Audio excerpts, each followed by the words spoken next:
Land is overgrown, a slum of heroes, wild mortals and the gods, untouched by sorrow. For they have taken oath to avoid the toil that others live below, to beg and borrow, beg and borrow. Elysium descend upon her palace of paradise. Elysium, the fields await you. Enter the afterlife.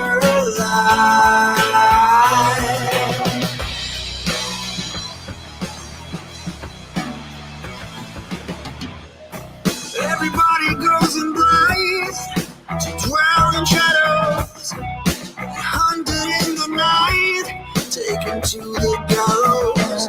If you find yourself alone, do not be troubled. You are in Elysium. Do you dare to fall? To fall. Dare to fall. Elysium descend upon her palace of paradise. Elysium, the fields await you. Enter the afterlife.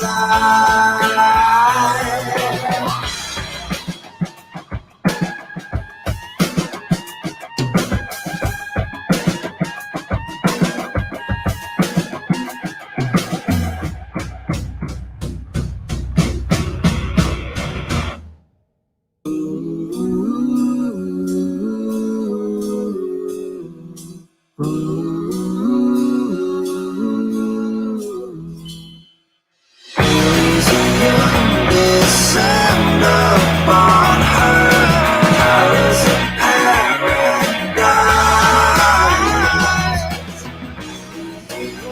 The fields await you in the afterlife.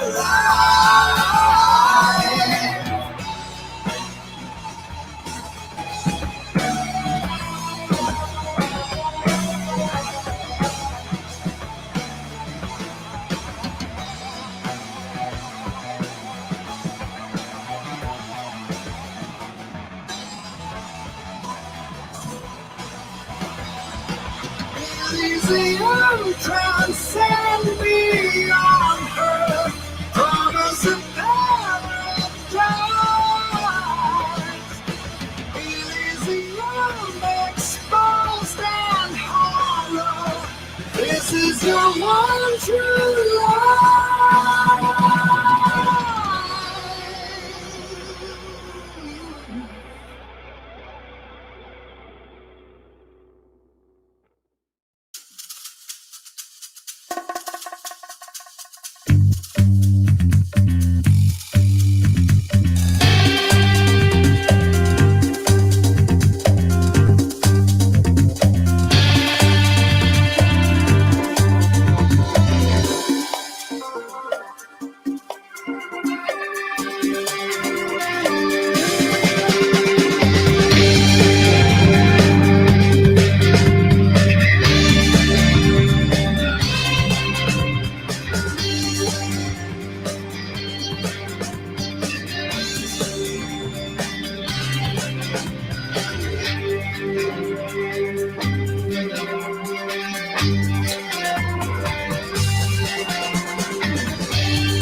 Yeah!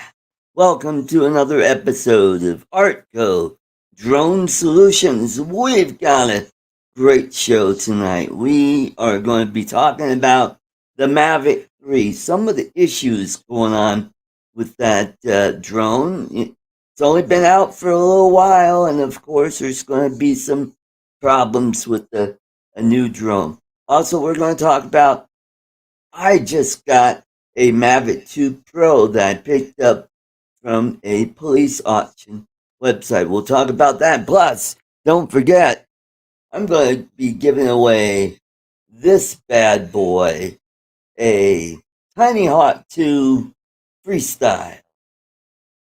This time, the winner is going to get the correct drone because here's what happened. The last drone giveaway that I did was supposed to be a Tiny Hawk 2 Freestyle, but he got a Tiny Hawk Nano instead. And so I was going to, replace it for him. And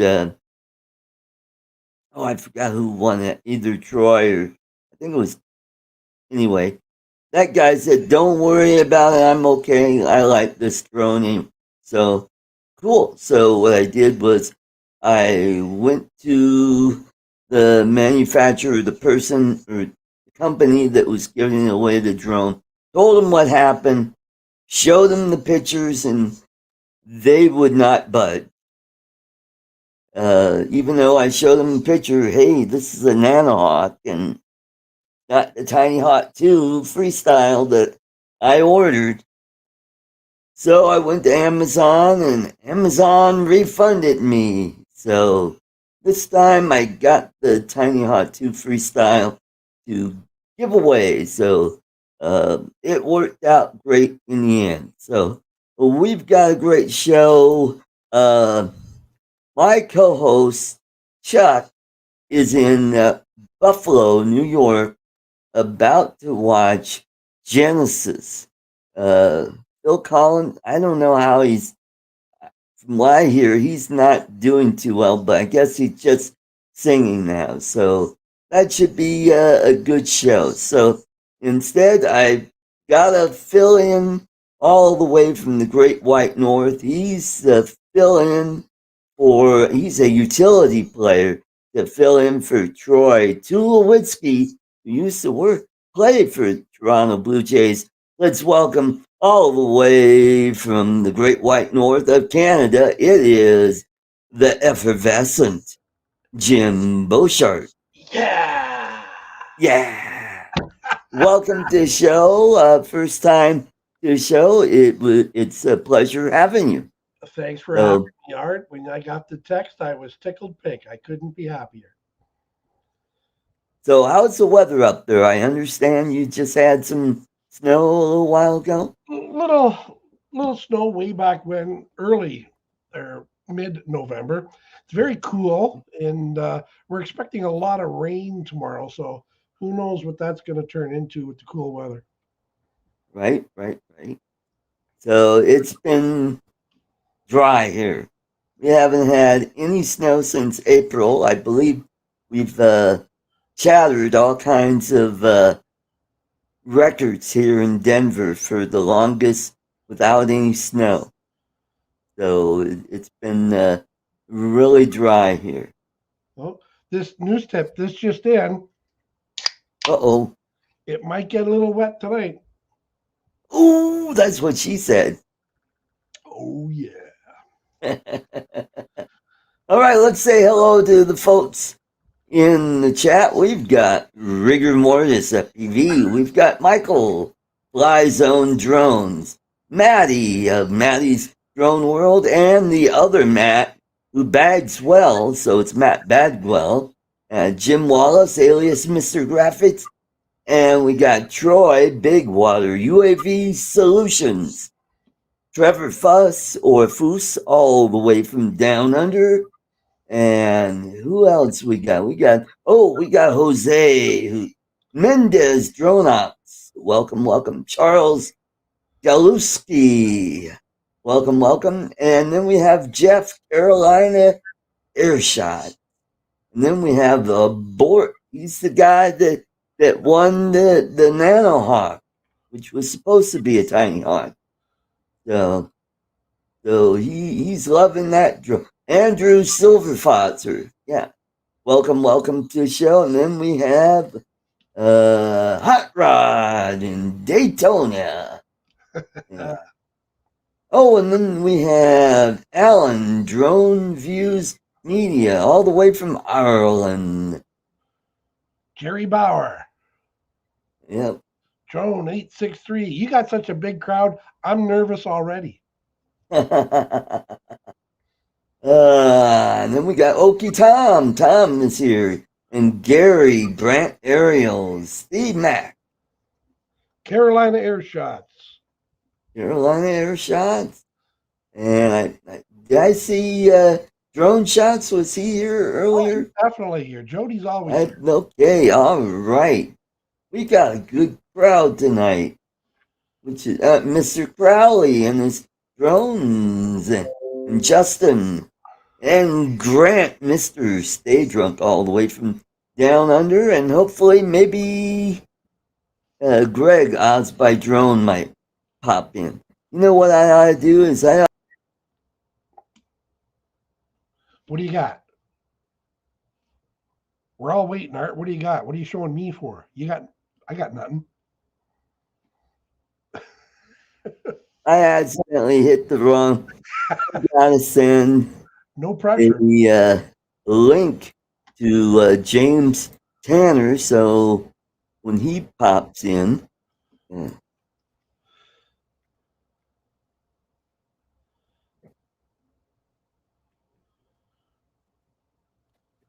Now you're muted.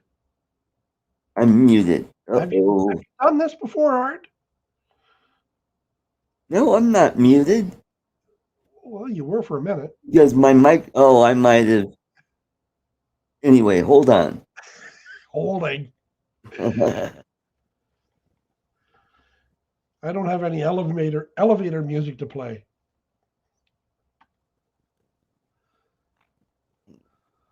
Lost Girl Hikes. That's Angela. Met her down at Spin Up.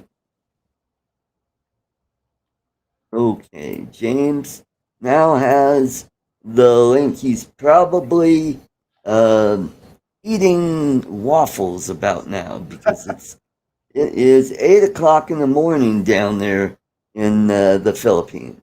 Might be, aka the Drone Ranger. Anyway, so let me see if that still doesn't work. Alrighty. So what we're going to do, let's start off. Let's talk about that Mavic 3. So they've been having issues. Mavic 3. And I guess it's with the Cine version, or the Cinedrome that they have, which evidently has a Horizon issue. Ken Dono has been having some issues with it where there's been a horizon tilt, especially when you start going sideways. So, but you know everybody's down on this drone, and I mean it just came out 2-3 weeks ago. Of course, it's going to have some bugs. I mean, if you get a drone that doesn't have any issues off the bat, hey, they've done something right. But do you think they rushed it? They may have. Yeah. Yeah. I don't know. There was so much hype about it for months. Ray Kelly hasn't complained about it. Yeah. Well, because he's got the cheap version. Well, and he didn't pay for it. Yeah, that's true. Where Ken Dono had the Cine version. Top of the line. Yeah. So Michael says they released it too soon. Yep. Yep. I think the firmware will catch up with them, and hopefully they can get this problem solved. Um, But how's the that other protect? big downer is now they've got this new flight controller that's very similar to the smart controller that has OcuSync 3, and now they're saying it's only compatible with the Mavic 3, which is odd because, um, the Air 2 and I think is it the Mini? Yeah, I believe the Mini and the Mini 2 both have OcuSync, so the smart controller works with multiple drones. Even the Phantom 4 V2 it'll work with, because I believe that was the first DJI drone to have OcuSync, where the older versions had what was called Lightbridge. And I had a Phantom 3 Advance that had Lightbridge, and that was really nice fly.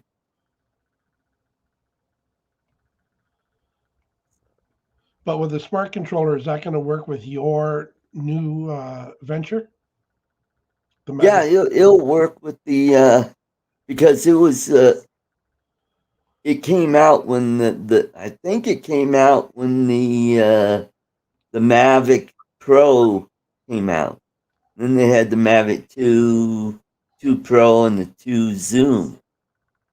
And it works great with the Mavic 2. Chris, Sunrise Water Media, welcome. And Angela, welcome to the show. Oh, we got a good crowd so far. Up Big to crowd. 33. Yep.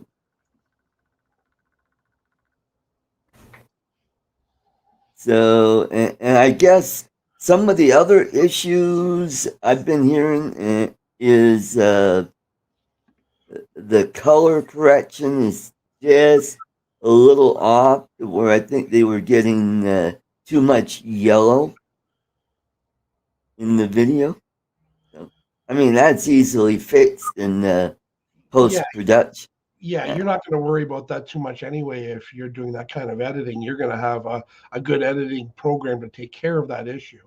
Yep. And it shouldn't be an issue. Hmm. I want to say hello to Johnny DRC. Good to see you. And yeah, that's right. But Jim from Above and Beyond Drones had an issue with that. I think his what is that? His M210. I think he had too much cyan in the video, which was really weird. Yeah, there's a color you really don't see in the rainbow too often. No. Dono's video when he did the move, I Oh, don't when he did know, the sweep from, the yeah, salt, the sweep, that was cool. I right? like. Yeah, and that was a big improvement. He did a great job. So Yep. Hmm. And third eye view. Welcome. And who else? Michael Blade. Good to see you. Thank you for dropping in.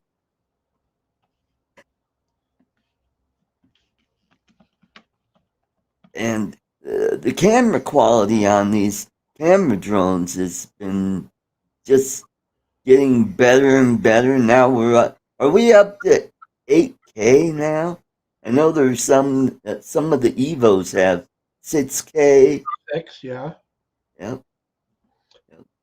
But what about nobody's talking about the zoom on that Mavic 3? Is that noticeable? A big improvement? Are they taking Well, advantage from of it? what Ken Dono, I think it was Ken. Yeah, he did some comparisons between the 3, the 2, and the Air 2S, and I guess the Mavic 3, the zoom, I guess it's digital zoom, it's a better quality with less breakup. Where with the Air 2S, you get a little tiny bit of pixelization when you get it all the way to the max. So correct me if I'm wrong. It's 2 cameras, and they have to use it like this to get the extra zoom. I have no idea how that works, but Because one's got a 4 times and the other's got a 7, so it's 28 times. I guess you gotta. oh, it's not really 6K on Evo 2. It's 5.4. Okay, Yeah, okay. Gotcha. Anything past 4 And doesn't matter to me because it's all irrelevant. okay, so Hot Rod says it's cropping in post 8K is useless unless you have a screen of 120 inches or bigger. That's what she said. Anyway, Damn, I was just gonna say that. that's why I've been paid the big bucks.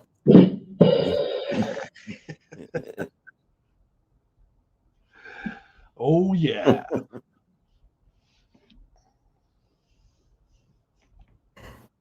So that's all I've been hearing on the 3. I've been hearing a lot of great things about it. You know, flight time is phenomenal.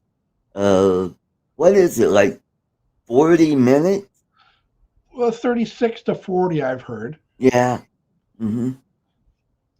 But yeah, nobody's complaining about that one. Yep.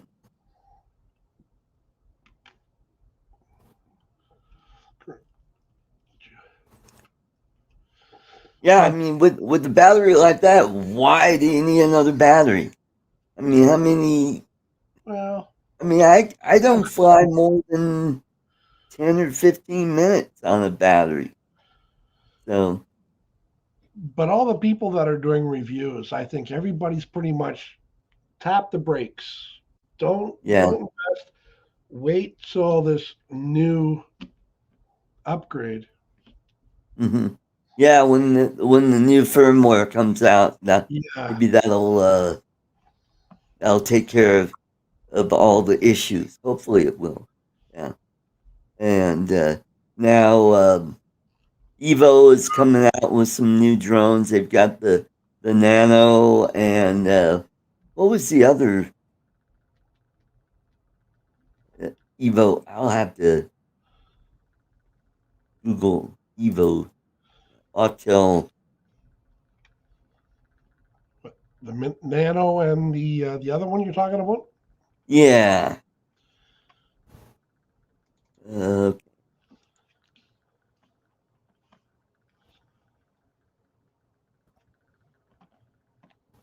well, then there's the Evo 2. Oh,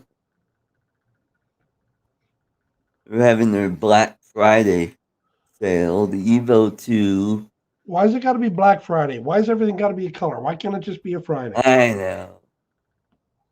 Oh, there's the Evo Nano, and then there's the Evo Light Plus. Mm-hmm. I see. Okay. I guess they wanted to be like Robin Williams. Nano. We're dating ourselves. Yeah, yeah. Fernando Cornelius, good to see you. Thanks for coming. And the View Catcher, or the View Chaser. I mean, wow, we're up to 37. Cool. So I haven't been hearing much at all about the new Autel drones, the Nano and the Autel Nano Light. Well, and I think that's because of DJI's marketing. to Yeah. pick out the bigger one. Oh, the Evo light. Okay. Evo light. Is that like 1/3 less calories than your regular Evo? It might be frost brewed for better taste.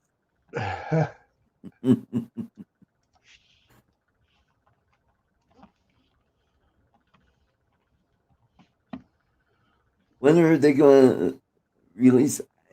Those two drones, they're out already. They're on sale at B&H Video, Photo and Video. Let's see, the Evo Light Plus is $15.49, and the Auto Evo Nano with premium bundle is $7.99. That's still a lot of coin. Yeah, it is. That's a lot of loonies in your neighborhood. That's a lot of super chats. So feel Yeah. free to super Yeah. chat. Yeah. Speaking of super chats, if you like this content, please throw me a few super chats, because that helps me to get nice drones like this to give away. So that really helps out. So throw a few bucks in the super chat. Or Lon Denard, good to see you. Good to see. And also, if Steve wants to, he can put up my tip jar. If you want to pay through PayPal, you could throw a few bucks that way as well. So we're up to 40, which is cool. Yeah, there we go. There's my tip jar, my PayPal, if you want to throw a few bucks in that way, which would be surely appreciated. So, PayPal. we got Steelman 58. That's he's a Canadian building a house in the Philippines. I believe his new house is going to be right across the street from James' house, which he'll be joining us in about an hour. But the Philippines, what a beautiful, beautiful country. I mean, if you're away from the big city, it's a beautiful country. Yes, it's got a lot of poverty there. I mean, you got poverty anywhere you go. But like you and I were saying off screen before the show, it takes a day to get there. Yes, it does. Yes, it does. When I went from Denver to San Francisco, San Francisco to Beijing, Beijing to the Philippines. Now, drone views, yeah, to Gaitai, that's another nice area. I haven't been there. I hope the Yeah, Canada's got its issues, all right. It's called our leader. But this isn't the politics show. save that for tomorrow on Art's Place. Okay. Ajax. Steelman's from Ajax? Yeah. Wow, Yep, that's not Ajax. far. That's not far from me. Yep. Mm-hmm. Steelman, I'm in Brampton. There's a couple really good channels out of Canada. One is called Me Miner, which is out of Ontario, up in I think the Sudbury area, because there's a lot of silver mining there. So he goes through the old silver mines and goes through the tailings with the metal detector and finds some pretty high grade ore that he's able to, and he finds some really interesting minerals that he cuts up for making jewelry. Then we have who else did I just see here? Bob Casey and the Sunshine Band. Ariel, welcome to the show. That's right. Mm-hmm. So, there we go. Magandang umaga. All the way from Lipa City, Philippines. Good to see you, James.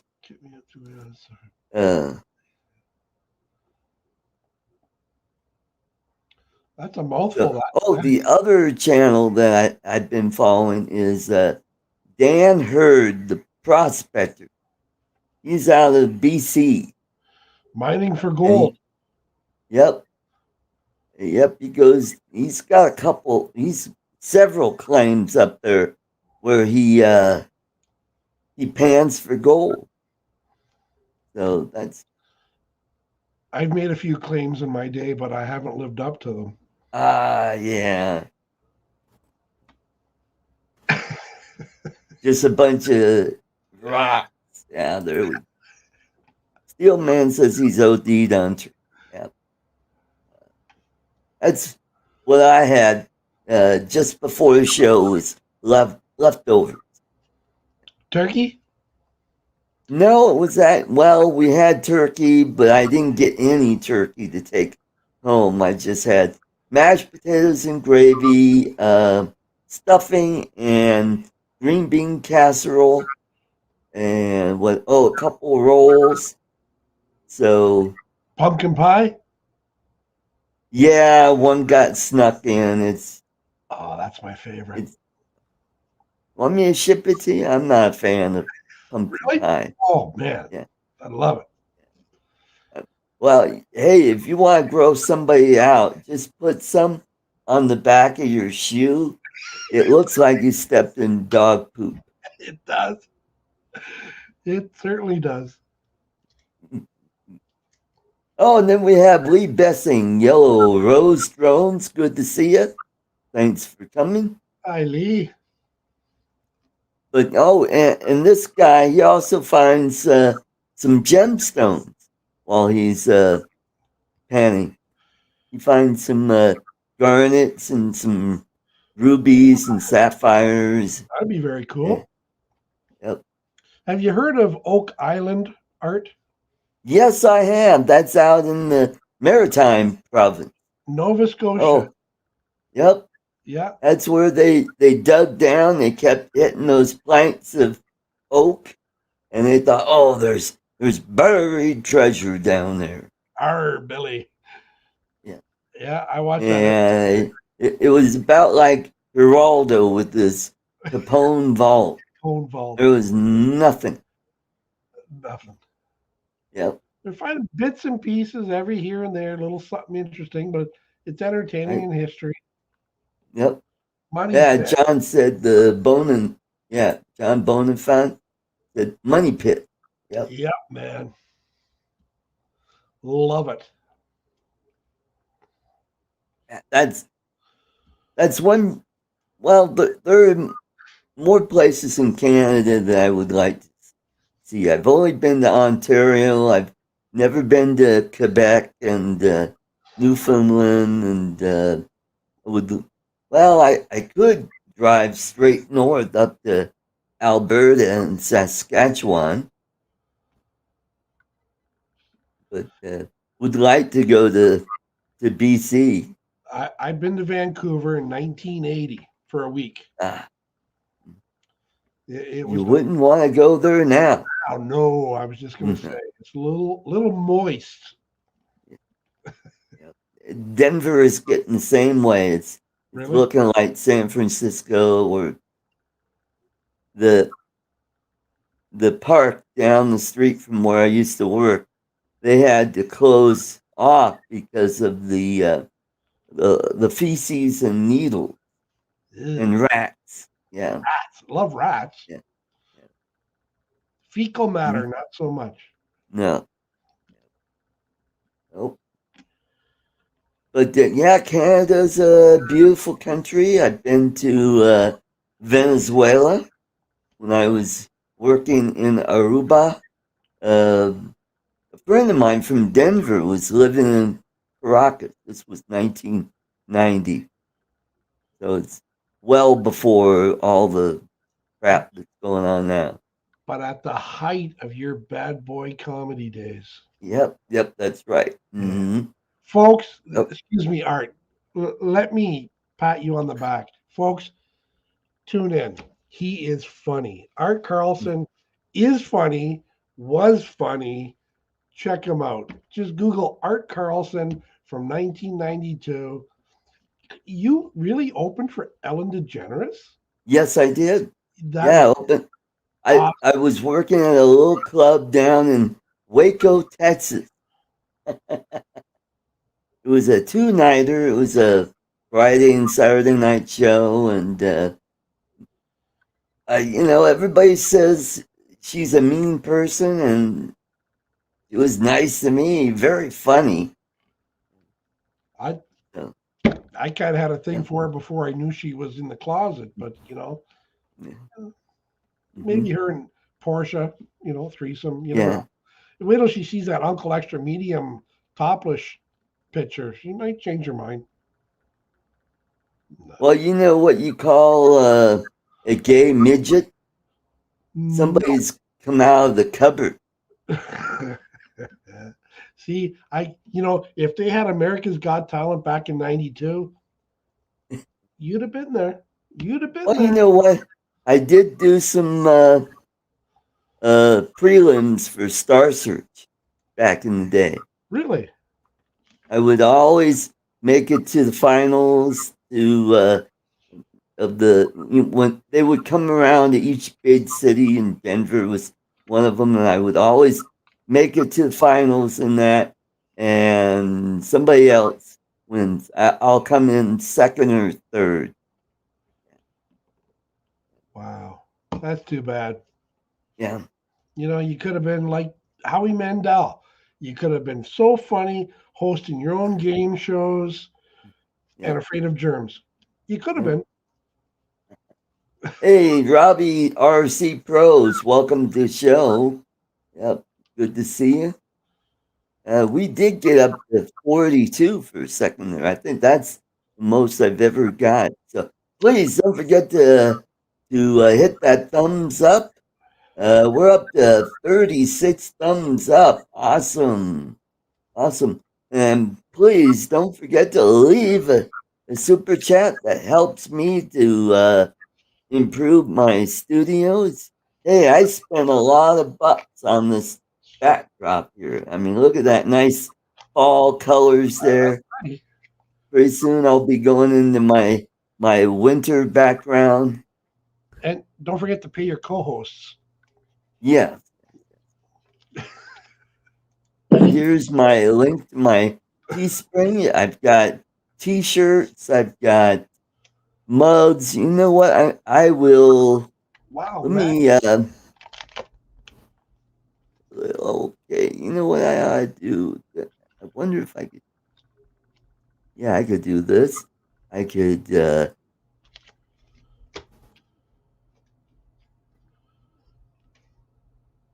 There we go. There's one of my t-shirts I got to get a shirt now because I got your buddies. and a mug.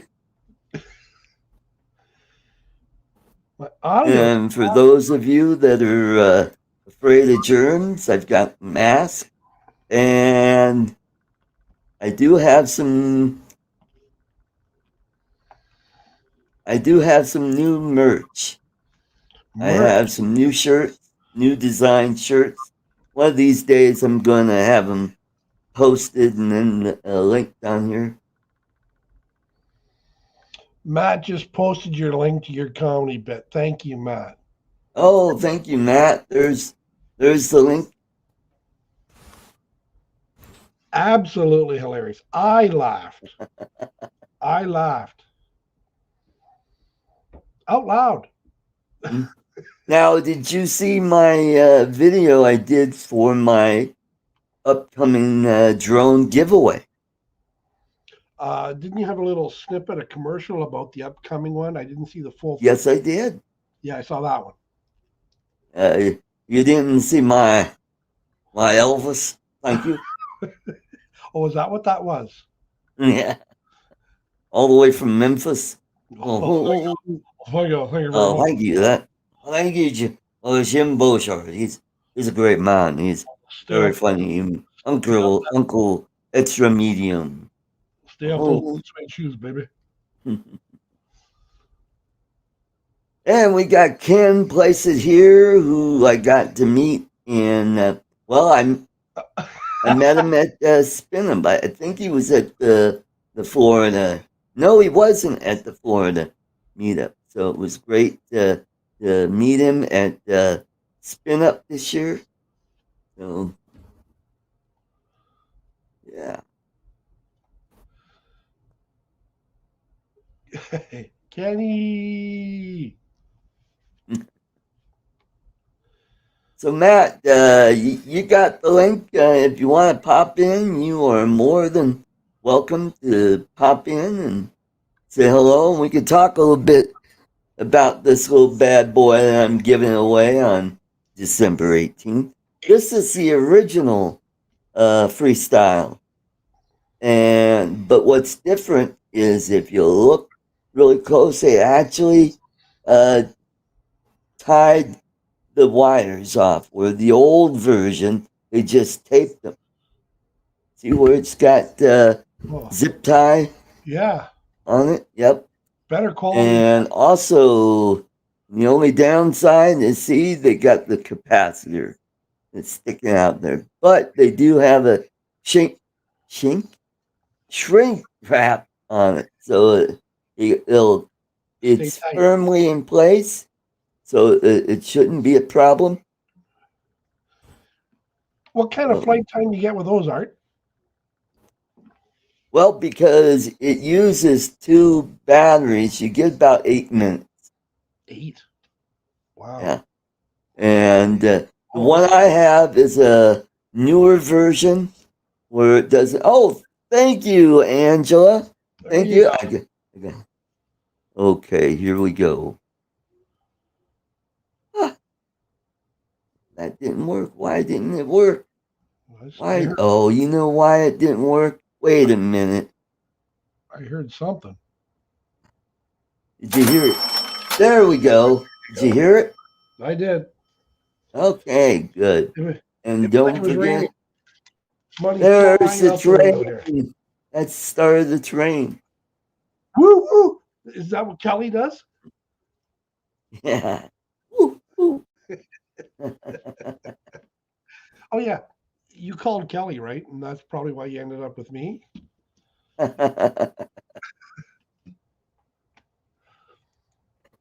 Well, maybe Ken will have me on to do my Elvis. Oh. Yeah, the two of you having Elvis off. There we go. Maybe I could do a version of your show only with Elvis, but I'll have Kelly Green. See, now you're planting the seed. Does Jimmy do an Elvis imitation? Oh. Thank you. Don't forget to ring that bell. And that's what she said. Ooh, choo choo.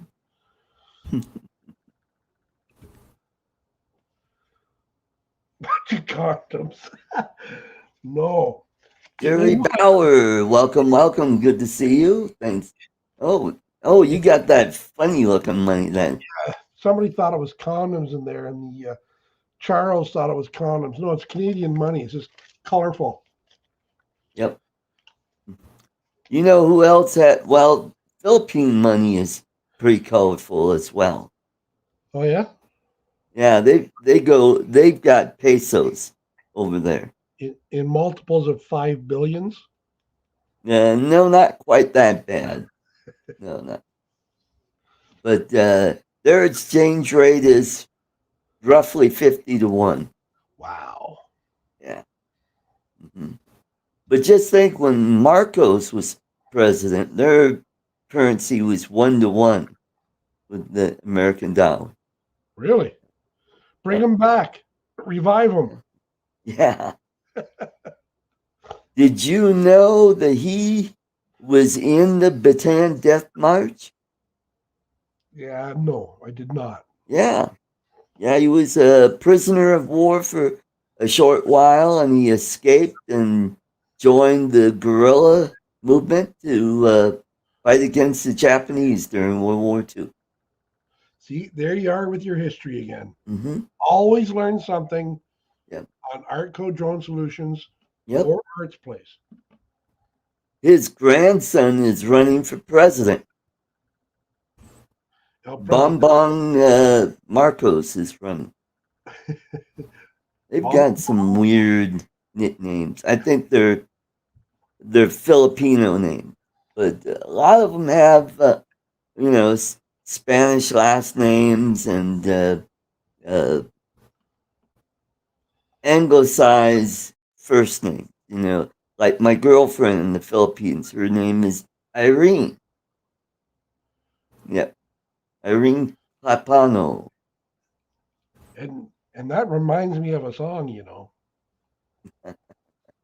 You know where I'm going. I'm not gonna. Yes, I like that. Gary Art Carlson is the history guy.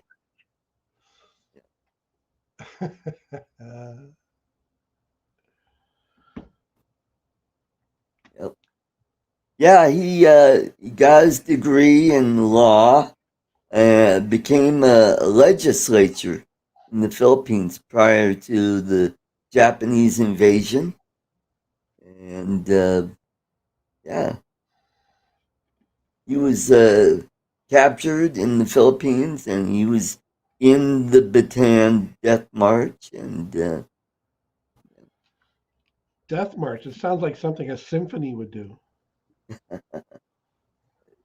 a lot of American soldiers Manny died Pacquiao. during that death. Oh, and Manny Pacquiao, he's a senator now. He was running for president, and now he dropped out. He probably would have won if because he's very popular in the Philippines. I have a Manny Pacquiao story. When I was in Vegas, we left on the Friday, but he was fighting a UFC fight on the boxing match on the next day. Yeah. And as we were going out, everybody was coming in. My God, what a crowd they had for Manny. Yep. He was unbelievably famous and popular. Mm-hmm. Mm-hmm. Yep. Manny Pacquiao. And I think there's another Marcos that's in the legislature. But, yes, you're right, Matt. He is very, very popular. But the nice thing about the Philippines, so many beautiful places to go. I got to go to a resort on the island of Mindoro at Puerto Galera, where my then fiance and I went to. Sadly, that didn't turn out. Could be a blessing in disguise. Yep, I think so, because with all the stuff that's going on now, it would have been pretty hard for both of us.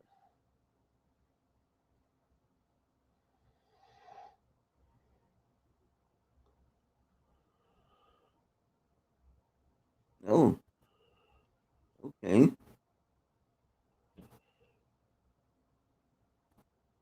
Oh, cool. B-29. Oh, my father was stationed at Clark Airfield in the Philippines.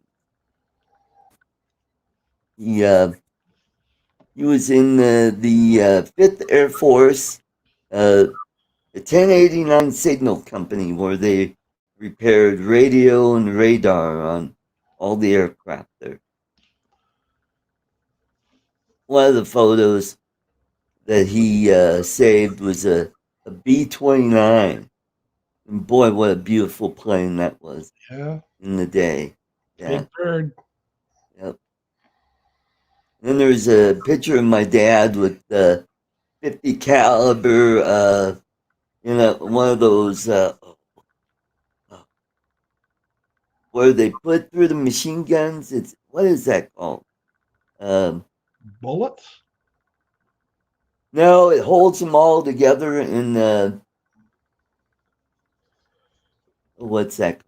Oh, I don't know. Anyway, he had him over his shoulder, and in the background was an A-10 medium bomber behind him.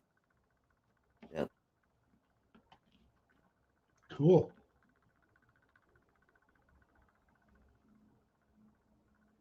Yep. I do have some family history in the Philippines. While my dad was stationed in the Philippines, he came down with an ailment there called carbuncles. Not pleasant to have.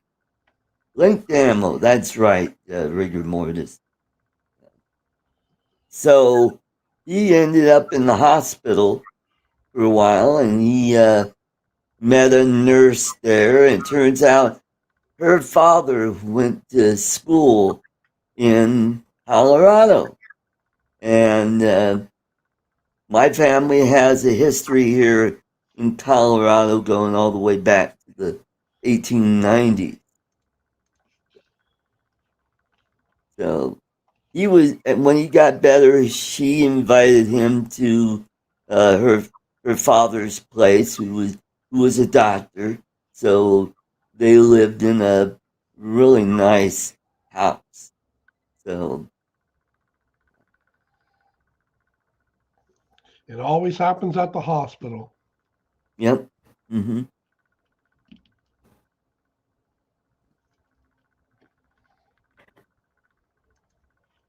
So, Jim, did you say you played some hockey? Well, I'm Canadian. Yes, we all play hockey. Back in, toot my own horn here, back in high school, we won the All Ontario Hockey Championship. I guess that was Wow, equal to your All State. nice. Yeah, we back in '83 there was a whole bunch of us overage players because we hung back a year or few just to Oh, play hockey. well, Yeah. one of my classmates in high school, I went to high school just outside Detroit, and he actually made it to the NHL. Played one season for the Penguins. Who's that? Pat Mayer. Probably never heard of him because he spent most of his career in the minors and played one season. This is back in the probably the early to mid '80s. I think it was '86 when he played. Did he get NHL games? Yeah, he played a few games. Yeah, Okay.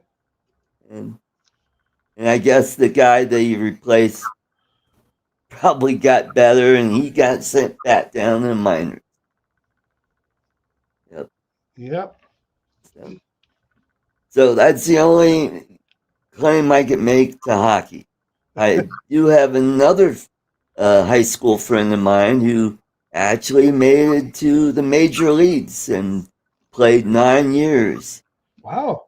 and has a World Series ring. Wow. Yep.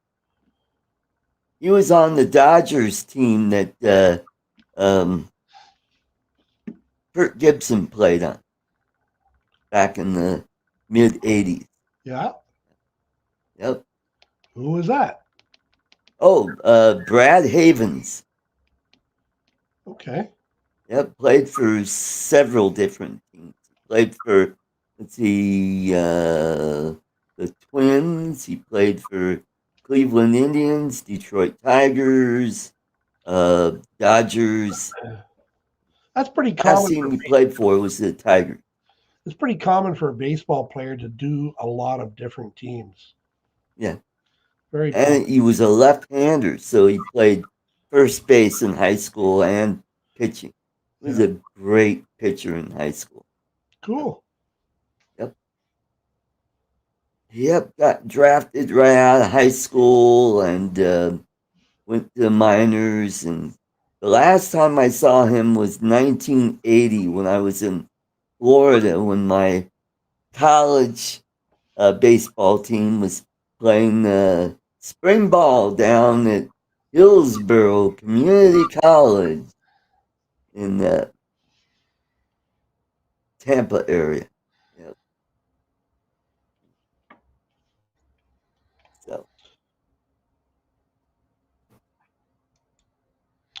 So how are the Hamilton Tigers doing this year? The Hamilton Tiger Cats are doing very well.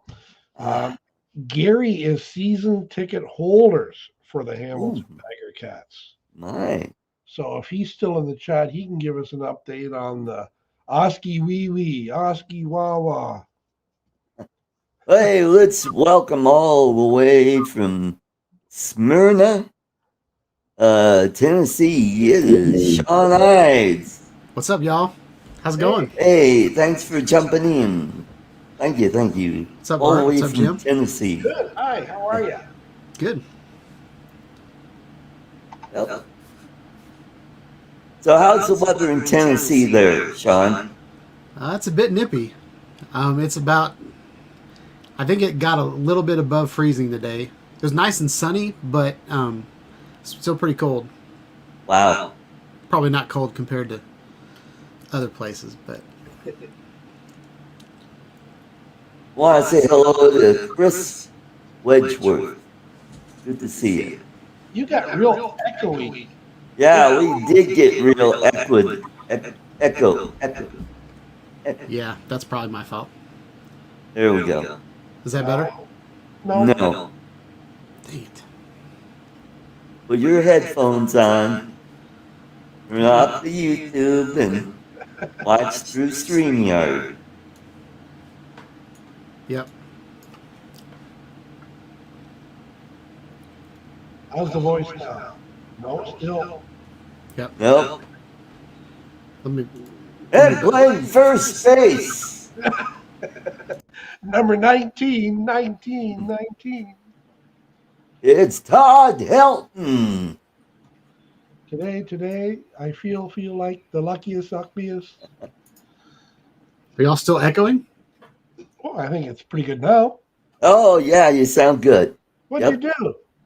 All right, so in my StreamYard, I've got echo canceling on, and then I guess since I'm a guest on your show, I had to go into my own mic settings and turn echo canceling on, which is weird. Yep.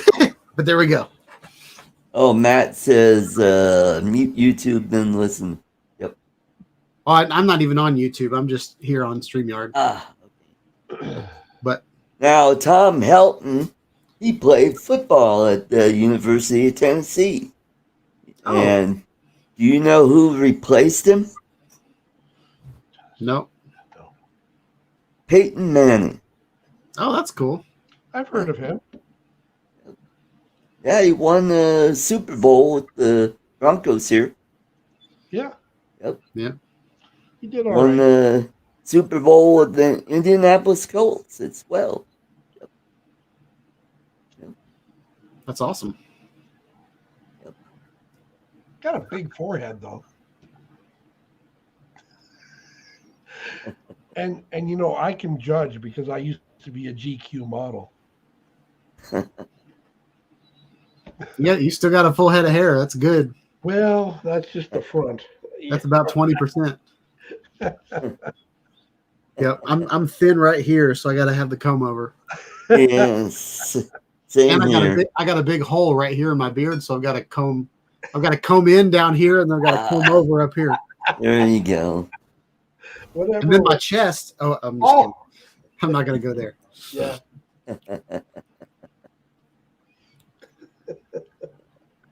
The only reason I go for a haircut is because my pants get too tight. Nice. So, Sean, what have you been reviewing lately? Nothing at all. Oh, No, I'm just kidding.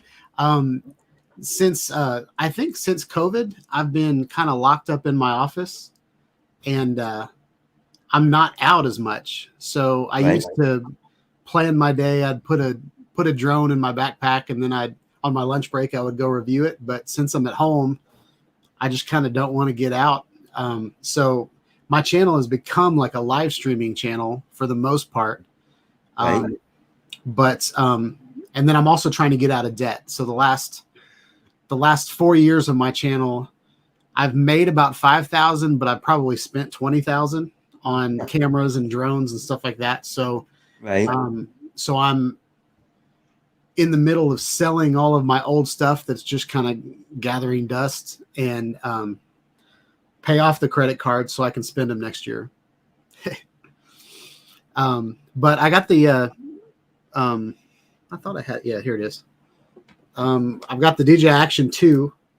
So Ooh, I've nice.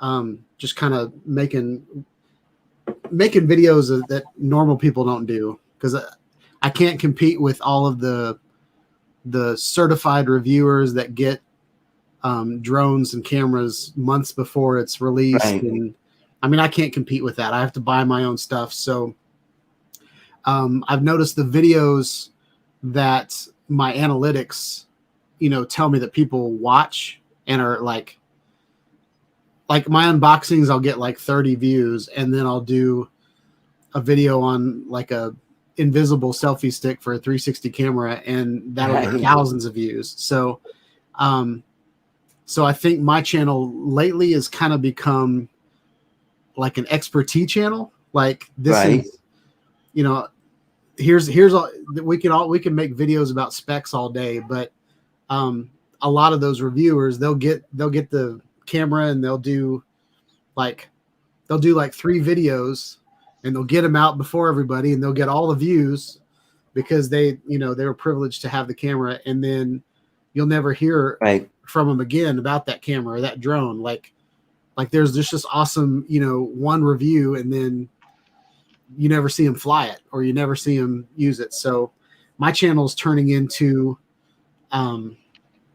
practical ways to be creative with these products, and That's cool. There you go. so that's kind of what I'm good at. And then I'm a graphic designer, so I'm trying to teach other YouTubers how to design merch for free and sell it for free, and not have to wait for 10,000 subscribers to put a shelf on their channel. And like, I feel like you've got to prove yourself. And like, I've been at this for almost 5 years, and I haven't really proven myself yet compared like to YouTube. Like, I'll reach out to B&H and say, I've got, 6,500 subscribers. Let me review a camera, but I don't know. It just won't happen. So Yeah. I don't have 1 million subscribers, which is what they want. Do you have the Well, GoPro? I'm learning how to use Oh. Blender. Yeah, I do know how to use Blender. I haven't. I used to design for it was an online virtual world for kids. So I designed Right. like a bear and a pig and all those, and had them like do walk cycles and stuff like that. But yeah, I do have some Blender skills. Well, here's what I want to do in Blender is, on Sunday I do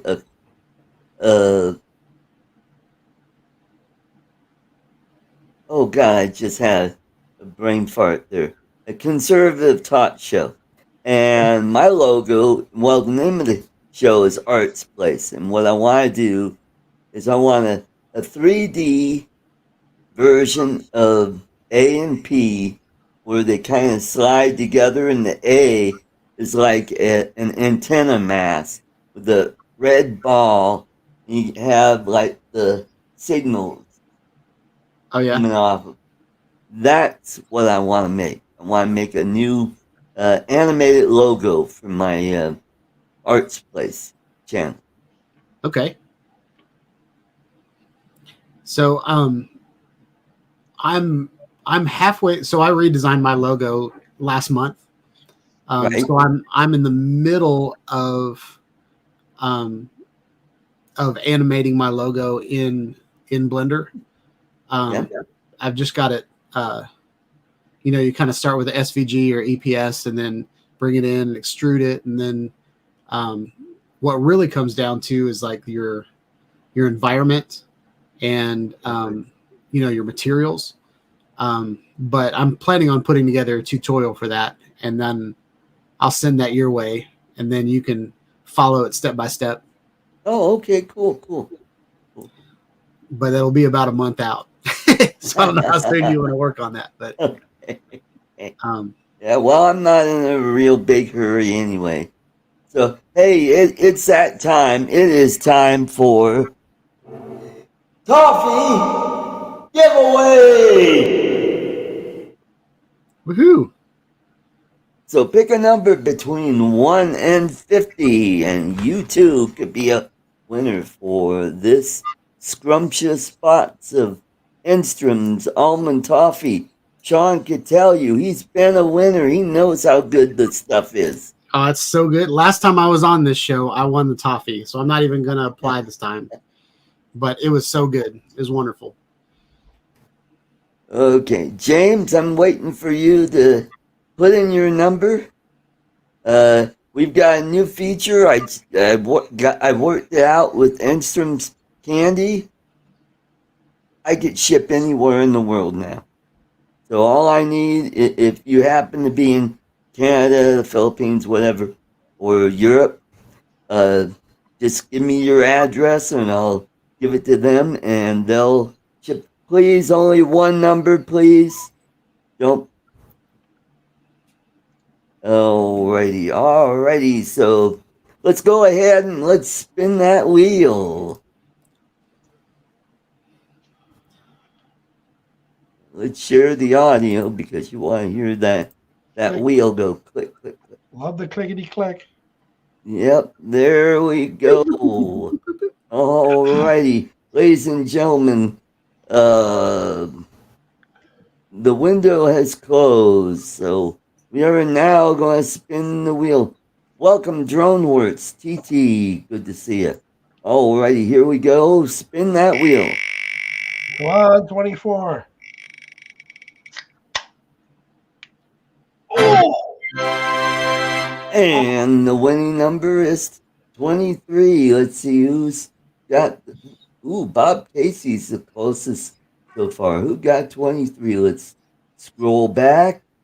I got 24. Is it Price is Right rules? Oh, Grant, he's the first one with 22. Oh, no, Drone Shots has 22. He's the first one with 22. So. Under beats over? It looks like it's looks like Drone Shots has is the winner. Oh man. He's the closest one and the first one to get win the toffee. Congratulations, Jody. All right. Nice. Cool. Sean. Yeah. Do you have the Hero GoPro 10? Yep. What do you think of that? I'm thinking about pulling the trigger. It's wonderful. Depends on what you're doing. The Hero 9's really good too. I get a lot of people, like I've got Steven Drones, he's a follower of my channel, and he still has the 7, and he does wonderful things with the Hero 7. It depends on what I have. It depends on what you really want to do. But anywhere from the 7 on, they all do 4K. They all do, take wonderful video. I've got a video coming out on my channel, maybe this week, maybe in 2 weeks, where I spent, I took my family to Disney World, and we used, I used my GoPro Hero 10 the first day, and then I switched over to my GoPro Max for the rest of the week because I could, I could point at what I wanted to, and I wasn't, with Disney World and places like that, you kind of want to be conspicuous or like inconspicuous. You don't want to be conspicuous. So center of attention. So when you have a camera, here, I've got a camera. Look at me. Yeah. So when you have a camera and you're like pointing it at things, people know that you're videoing stuff. But and every one of your shots is someone looking at your camera, or they want to duck out of the way or something like that. And that's not the kind of shots that I wanted. But back to the Hero 10, it's a lot zippier than the Hero 9. Right. So it's got a new processor. It can handle more. As far as the video looks to me just like the 7, 8, and 9. It has the same color profiles. It has the same dynamic range. I don't think the sensor is much better. I don't think it's better at all. I feel like they changed don't quote me on this, but as far as the video goes, it can handle more processing. But what I loved about it is everything on the 9 fit on the 10, except for the Max mod. So I already had my accessories. And the batteries are the same. Yeah. So I had like 4 batteries. And so I had my GoPro 9 on a gimbal, and I had my GoPro 10 on the end of the El Grande, big old selfie stick. So I just bounced back and forth between those 2 cameras. So yeah, I think the GoPro, if you're gonna buy one now, the GoPro 10 is a pretty good one, but I don't know that I would. It's not a huge jump over the 9, if that's. So it really depends on what you want to do. Yeah, I don't have either or. I've got the Pocket 2. Okay. And I love it to pieces. Yep. But the one thing they mentioned about the Hero 10 is a better quality for this, for streaming. I've just got a crappy Logitech camera up here. Mm-hmm. So I was wondering about a GoPro for the live streaming. Yeah, I think GoPro is good for live streaming if you use the HDMI out. So if you use if you get the frame. Oh, look at the puppy. Oh, that's cute. Look at that little dude. Yeah. Now I have the Osmo Pocket, and I love that. I use that for when I do my intros, when I'm out in the field flying drones.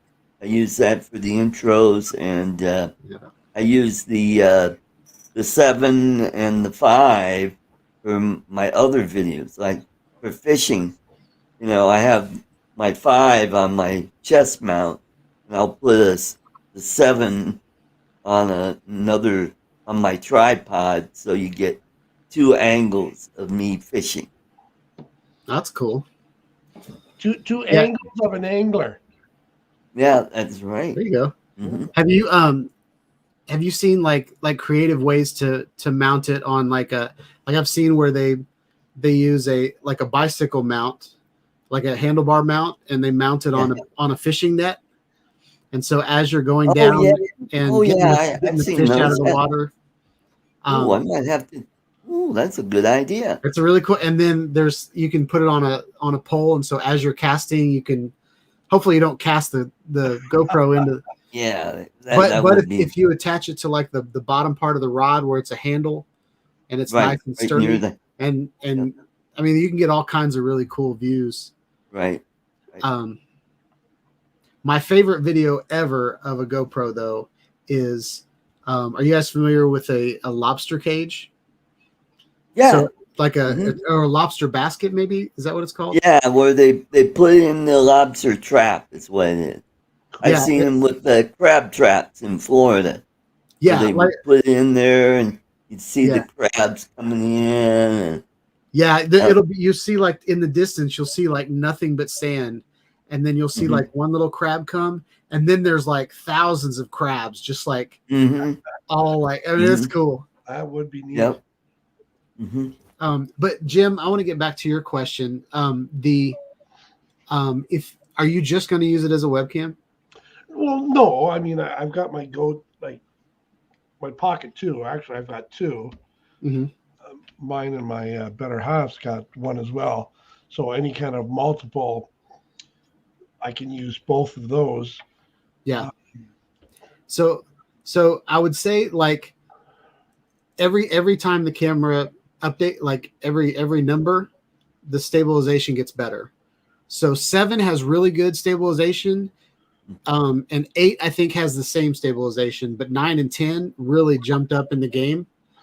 But since you have 2 pockets that already have they're gimbals. Yeah. Okay. Stabilization is there. The only thing is they're fragile. Whereas a GoPro, you could throw it. Yeah. And still get the stabilization, and it would bounce. But if you threw your pocket and it landed on that gimbal, it's trash, right? Yeah, yeah. So I would say like the action cameras are getting so good and so stable that you don't even really need gimbals anymore. Right. But if you already have 2 gimbals and you want to use those for your mobile shots and you're not doing anything that's gonna like break it, then I would stick with those and then use the GoPro as like get a cheaper GoPro that's like a 8 or 9 for your webcam, and they'll be just there as you good go. as 10. Okay. Let me ask you this then, because I'm an idiot. You're not an idiot. Obviously, this is a safe place. This is what we see of a gimbal. It obviously moves, but the Hero 10 is like a box. How can it have stabilization when you don't see anything move? Do you have an iPhone? Do I have an iPhone? Yeah. No, I've got my Samsung S20 Ultra. Okay. So inside of that, there's a little gyroscope and a accelerometer, and they're constantly judging, just like a drone. Like it's constantly judging where up is and where down is, and it's constantly doing that. And so there's metadata that goes with each video file, and when it creates the movie file, it's taking that metadata and stabilizing the shot. Whereas like 10 years ago, whenever you put a video into Final Cut Pro and you put stabilization on, it would analyze each picture, each frame, and then move things around. Wow. Nowadays there's like it's like a little bubble, like a little. You remember the compasses that you used to put on your windshield that it was in it like floats? Okay. Yeah. It's kind of like that. Your cameras nowadays have little sensors in them that understand where up and down is. That makes sense, giving that kind of an analogy. And then your GoPro has one thing is called horizontal hold, and so it will know exactly where the horizon is, and you can tell it to keep the horizon, or you can tell it not to, and it'll just be a smooth kind of FPV shot, or it'll be like a gimbal shot. Okay. Thanks. And they're wonderful. Now I picked up an Insta360 Go 2. Yep. And I was able to mount it on this little thing. And I get great video with that's what I got. Yep. And it's got stabilization where you can turn that camera around and it'll still be upright. Or you could turn that off and you get that kind of FPV, like you said, view. Yeah. So the GoPro, the Insta360 Go and the Go 2, they're using the same type technology that the Parrot Bebop did. So the Parrot Bebop and the Parrot Bebop 2 it was just a big round camera, and it took a round picture, and then it took a crop inside of that round image, That's the exact same thing the Insta360 Go is doing. It's not recording a rectangle image, it's recording a round image, and then the camera is stabilizing itself within that circle. That's amazing. I'm getting all nerdy tonight, Art. I thought we were going to have Well, like a well, funny conversation. We were talking about the Mavic 3 earlier with all the issues it's been Yeah. having, and but I picked up a Mavic 2 Pro off of a police auction website, and it's in great shape. The only thing wrong with it had a crack in one of the props, so I had to buy a charger for it because it was just a drone and a battery. Yeah. So I had to get a charger to charge the one battery. And I did a video where whoever had it before I did, it still had video and photos in the internal memory. Nice. So I did a video about it. It was kind of a clickbaity where I said, I got a Mavic 3 off a police auction website. Or did I? Yeah, I saw your thumbnail. I didn't watch the video yet. yeah. But whoever had it was some little town out in, I'm thinking it's New Jersey, because Jose, I saw some of his videos, and this city looks very similar to that city that he lives near. Okay, that's cool. So, but you could tell this guy didn't know crap about exposure and how to fly this, because he would fly it like it'd be like real herky jerky turns and quick pans. Yeah. And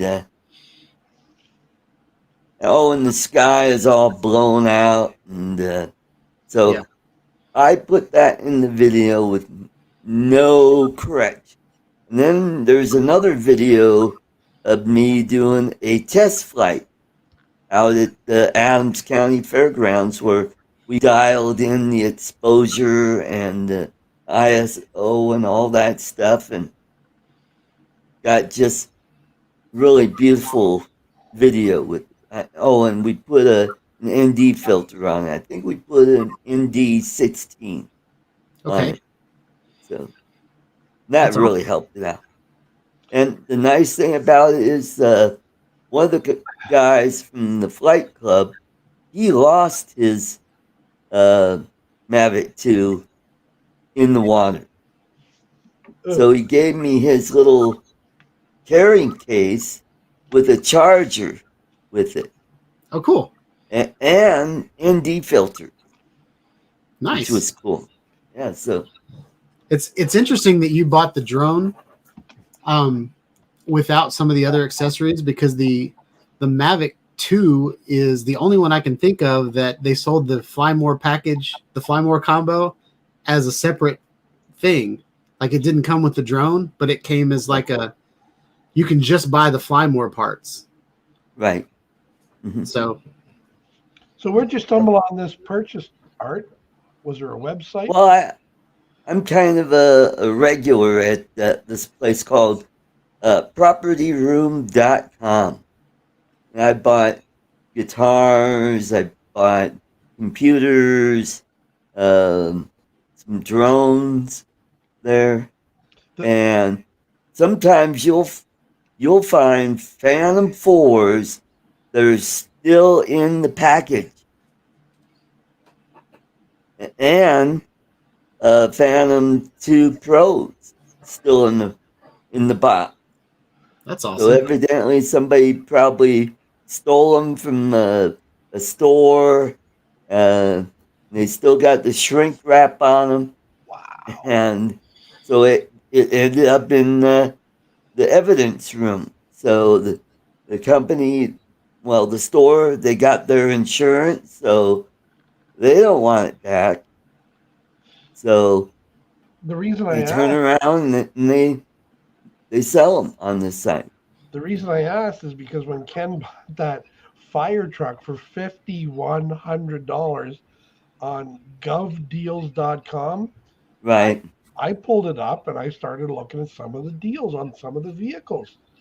Hmm. Some of them look pretty sweet. Now, naturally, they've got some pretty heavy kilometers, or in your case, miles. But London, Ontario is like 2 hours from me, and a lot of their city vehicles are up for auction. Oh. Pretty good deals. Yep. Hmm. Yeah, on this site, they sell cars, they sell motorcycles, and confiscated stuff. They got jewelry, they got coins, they've all kinds of artwork. Yeah. But I go there I'm looking for cameras and stuff. I'm looking for a nice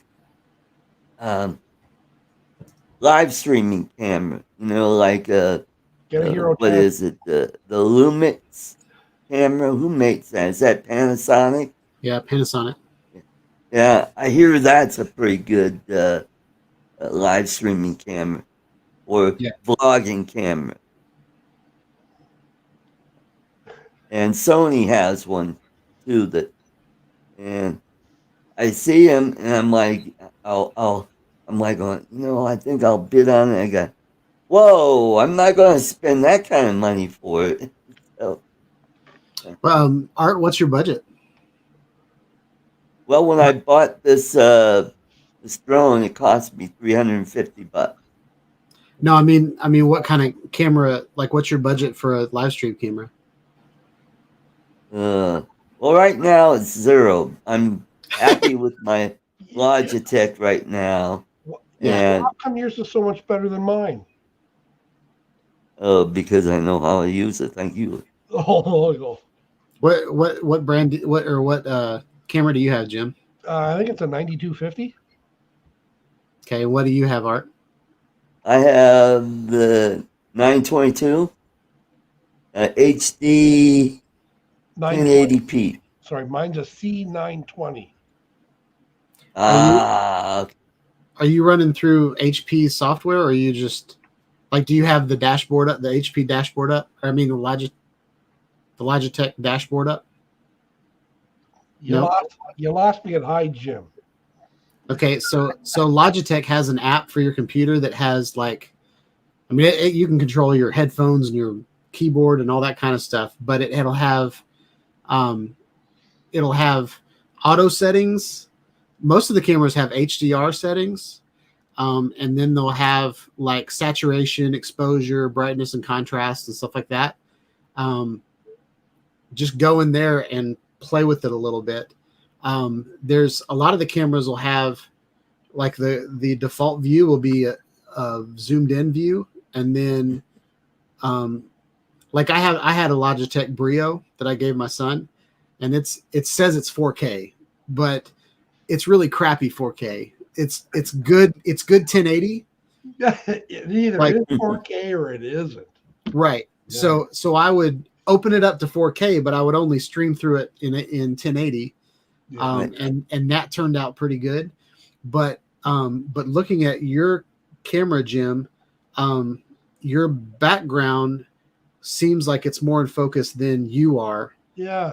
It might be the fact that your light on your face is very, Well, hang on a second. because his background looks great. yeah, it does. Stop staring at my background. No, I mean your caboose. No. Yeah. Stop staring at my. So the light that you have pointed at the ceiling. Turn it back on and point it at the ceiling if you can. Everything's falling apart. The Oh, studio.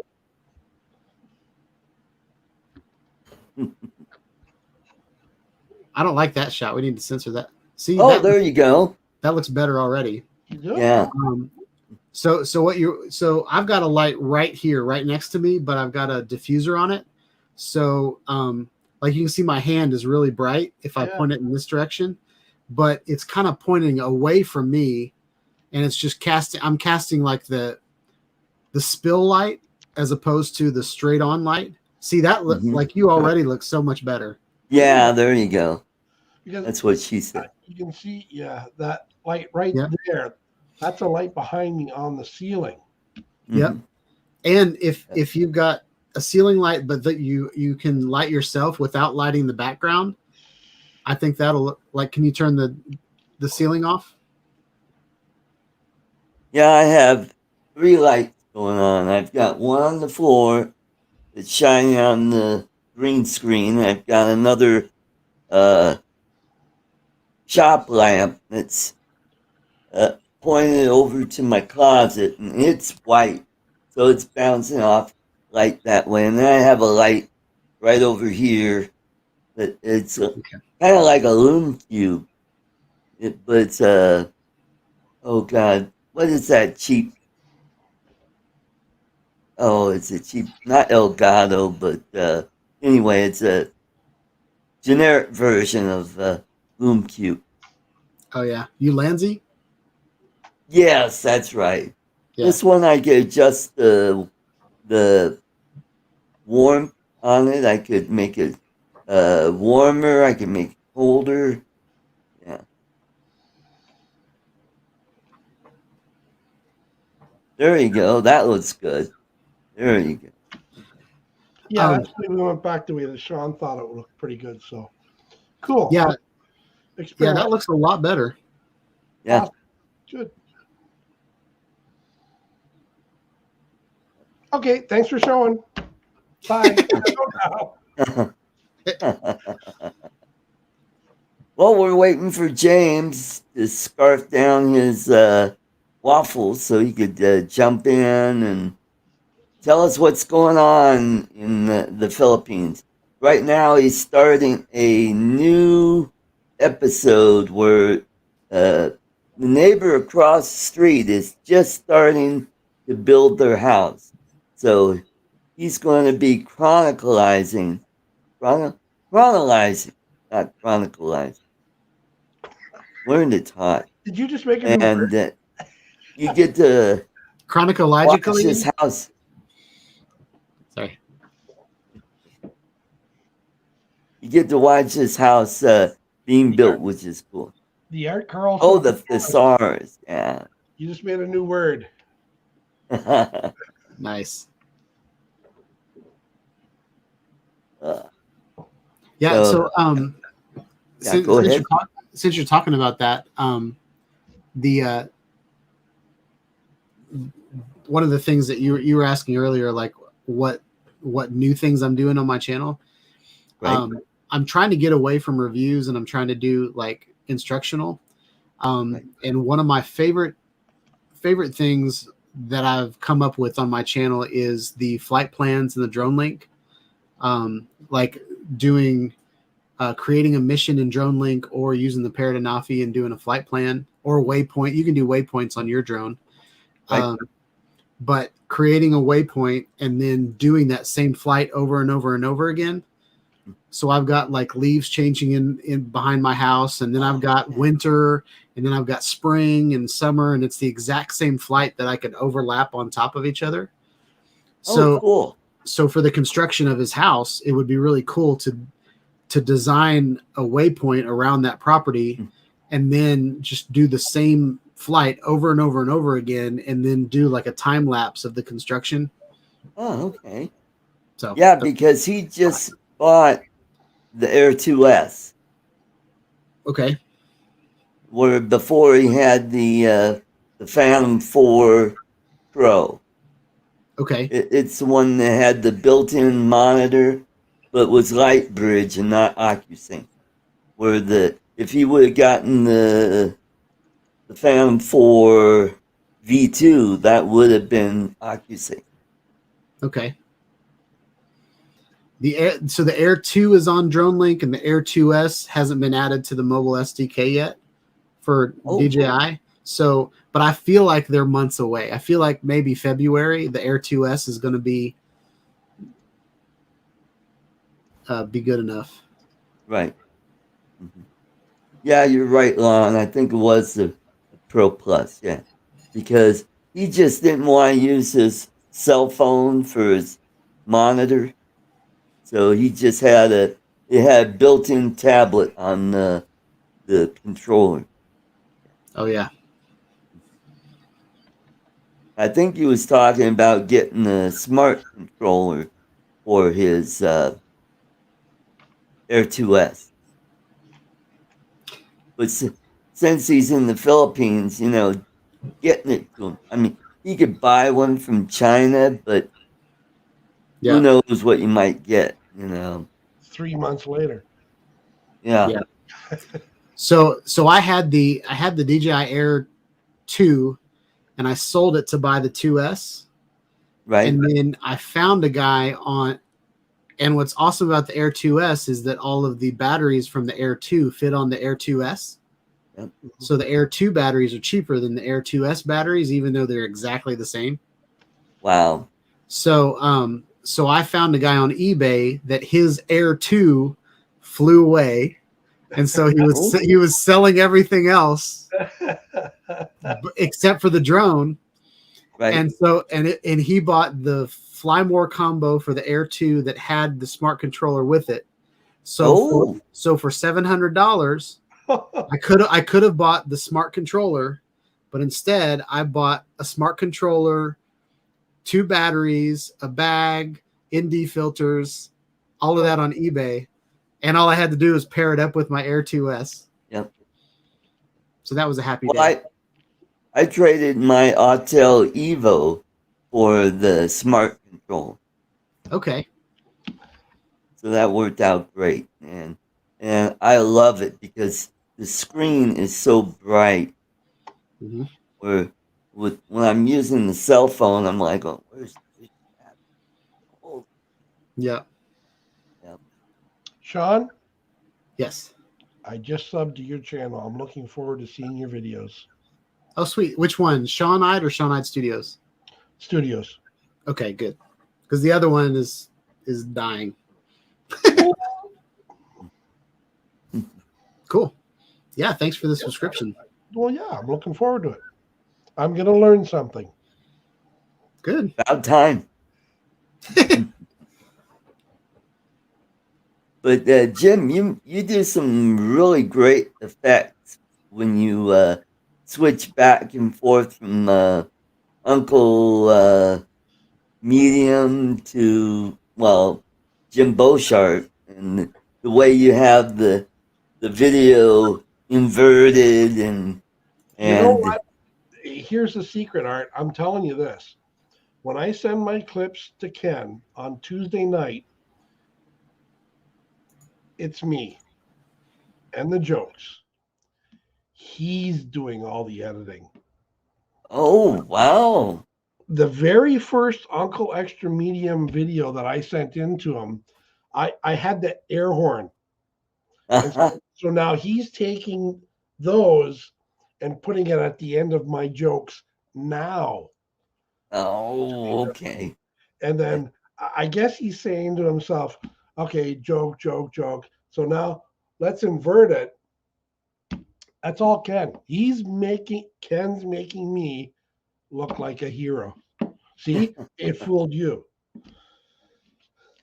I want to say hello to Props Off, Jack Rabbit FPV, and Blind Neil. Welcome to the show. Good to see you guys. From Elliott Lake, not Blind Lake. And please don't, if you like this content, please leave a super chat or a super sticker, or if you want, pay me through PayPal in my tip jar. If Steve's still in the chat, he could show the link to my PayPal. Throw a few bucks in, and tip jar. And I could buy some more crypto, which is really cheap right now. What's it worth now? What's one coin worth?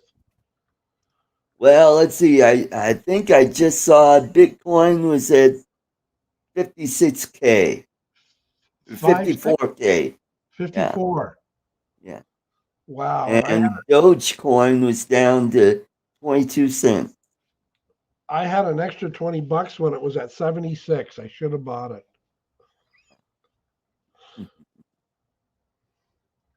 I have no There idea. are so many coins out there. There's Ethereum, Ethereum Classic, Bitcoin Cash. There's Litecoin's another good one. Jim's coin. I'm going to start one tomorrow. There you go. The Art Shot and Jim coin. Let's. I'm get here. I'm waiting for Shiba Inu to get to 1 cent. It goes to 1 cent. I'm making a shitload of money because it's like 4 digits to the left of 1 cent. You less than a penny stock person. Yeah. Mm-hmm. Wow. I want to say hello to Ruse Tech. Good to see you. Sup, Thank y'all? you. Thank you. Was Elvis back? Yeah, your Elvis shades. is back. Thank you. Thank you. What about the Cyber? So, Do you have Cybers? John, you gotta check out my my drone giveaway video where Keebler Elvis takes over halfway through the show. Thank you. Thank you. So, I do all the manual. Here, Ernie Carlson. He's a really good guy. Go check out with his channel. Did you say Keebler Elvis? Keebler Elvis. So are you dressed up like an elf?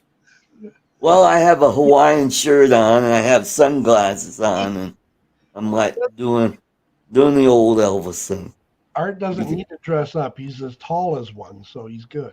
I wasn't gonna go there. Well, Art makes fun of it, so we can too. Am I right? Thank you. I did a show in Memphis, Tennessee, and the headliner and I, one day he said, "Hey, Art, you want to go to Graceland Mansion?" I like Elvis, but I'm not a huge fan. I thought, okay, let's. And I was pleasantly surprised. I'm like, oh, wow, this is like so cool. So we'll go over to the souvenir shop, which is like right up the street.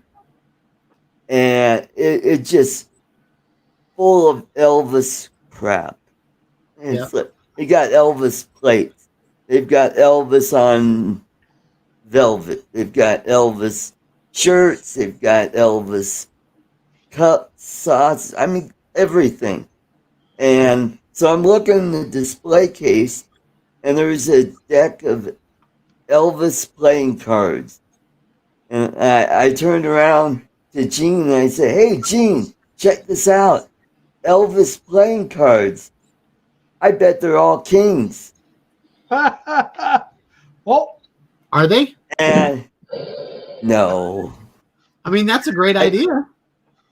So I used that in my act that night. And then it started building up to now. When I do that joke, I just say, "Oh, thank you very much, ladies and gentlemen. Well, I was Artie Carlson as Keebler Elvis." Oh. That's awesome. You're killing me. So I live in Nashville, and so wow. So I've been to Graceland a couple times. Did you go in the Boom Boom room? It's like, what is the boom? So I'm trying to think of what the time period is. I'm pretty sure the man, he lived there in like the 70s. Yes, he did. There's a room that has this. It has like 4 TVs along the wall. Yes, you can watch every channel. The room is black and yellow. Yeah. And he's got 3 TVs for the 3 networks. Yeah, and I always thought that was crazy because back then, TVs were hard to come by. They were really expensive, and I mean they're expensive now, but you can buy one for $30 at Walmart if you want to. But those were those console TVs. Yeah, the ones with like the big the 3 light bulbs that projectors. Yeah. Oh, this was before projectors. These were CRT TVs Oh, okay, yeah. they had that were like they were all alike, and they were set for NBC, ABC, CBS. Because there were only 3. And yeah, that's right. And he had. Did you go to the pool room where he had the pool table? They had Yeah. the Did you see the- pleated ceiling. Yeah. Oh, That was pretty I thought you neat. said And the then we pool went to the gym, and he had like display cases of all the memorabilia, like the picture of him with President Nixon, Yeah. where he made him what was a deputy of the FBI or something. Yeah. Yeah. And I Yeah, think he's got a revolver there. And then we saw his airplane parked out back. I think it was, what was it? Was it a 707 or 727? I Yeah. don't know. But he had a car collection there too. Yeah. Little car collection. And that swimming pool was in a movie. So there's a Right. movie where he's dancing at a swimming pool, and it's the swimming pool at Graceland. Oh, okay, cool. Cool. So, well, I'll have to look at your Keebler Keebler Elvis. I think it's in that archive clip. I'm not sure if it's in that, but You should make some red velvet cookies as the Keebler Elvis in the shape of like it'd be red velvet Elvis cookies. Black Velvet. Yeah, I love that song. love me tender, love me sweet. Oh, I'm sorry, I couldn't hear that. I think you broke my speakers. I'm just kidding.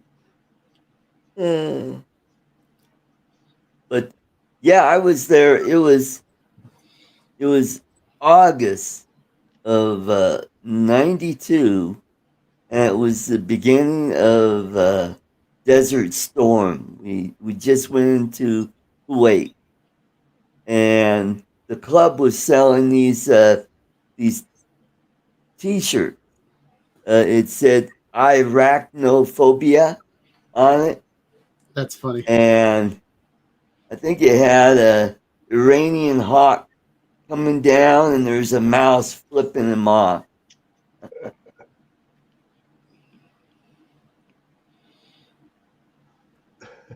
Sweet Velvet. Oh, and the pink Cadillac. Oh, No, yeah. not pink Cadillac. It was a purple Cadillac. You know the story behind that Cadillac? Mm-mm.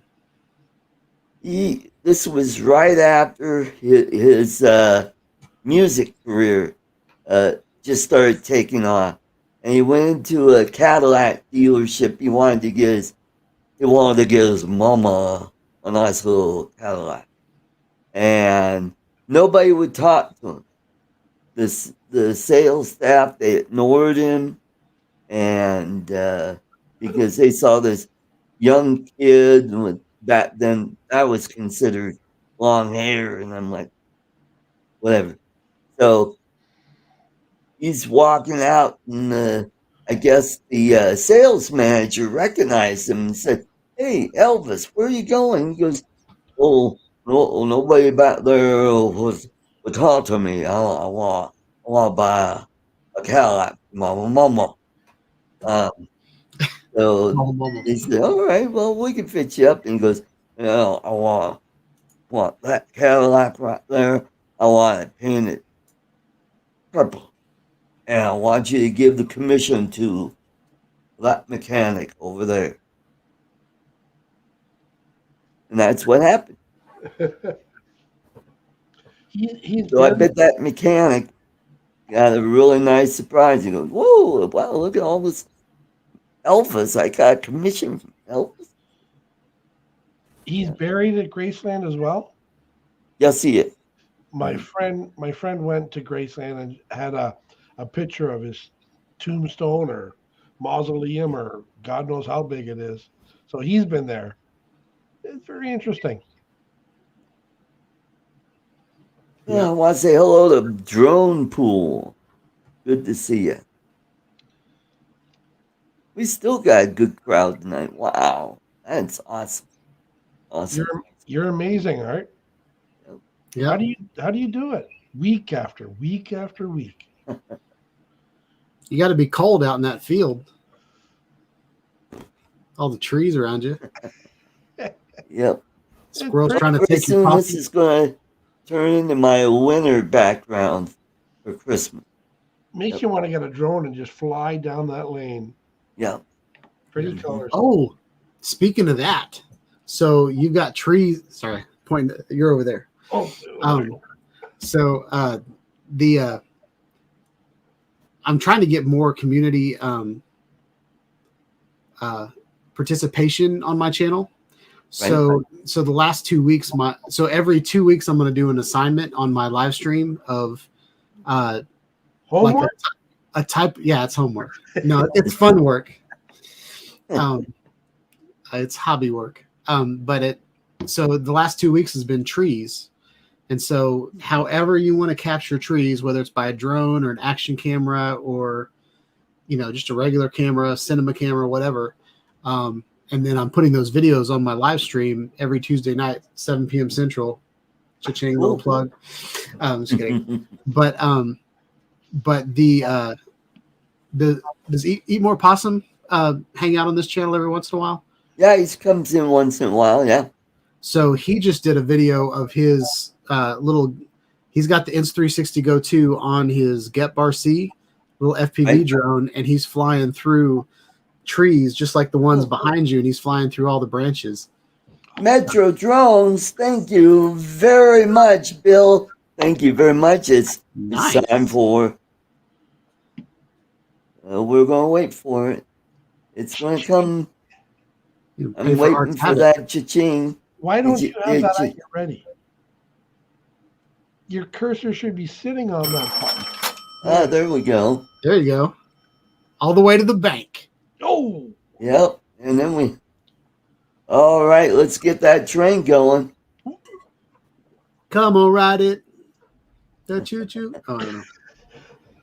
How does Ken Ken get away with those copyrighted songs? Oh, because he doesn't monetize his TNL. Yeah, he makes more money off all the people sending in the super chats and the super stickers. Okay, yep.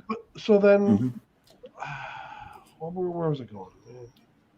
So why did he play 1 second song longer then? Because then he would get a strike, and then those super chats would go to that artist. But that doesn't make sense. If he's going to play the Ozzy Osbourne Crazy Train, which is copyrighted. Well, I think it's because they're talking over the music. Yeah. There's a bunch of loopholes. So if you're talking over the music, or if you play less than like 10 seconds of it, there's metadata in all the songs. Like on the radio, like if you're playing a song on the radio and your radio tells you the info of that song, like the song title and stuff like that, they've all got metadata in them. But there's ways around, like downloading it and then reversing it and then like compressing it, and like you can get around the metadata. But talking over a copyrighted song, the algorithm. Yeah. So I recognize it.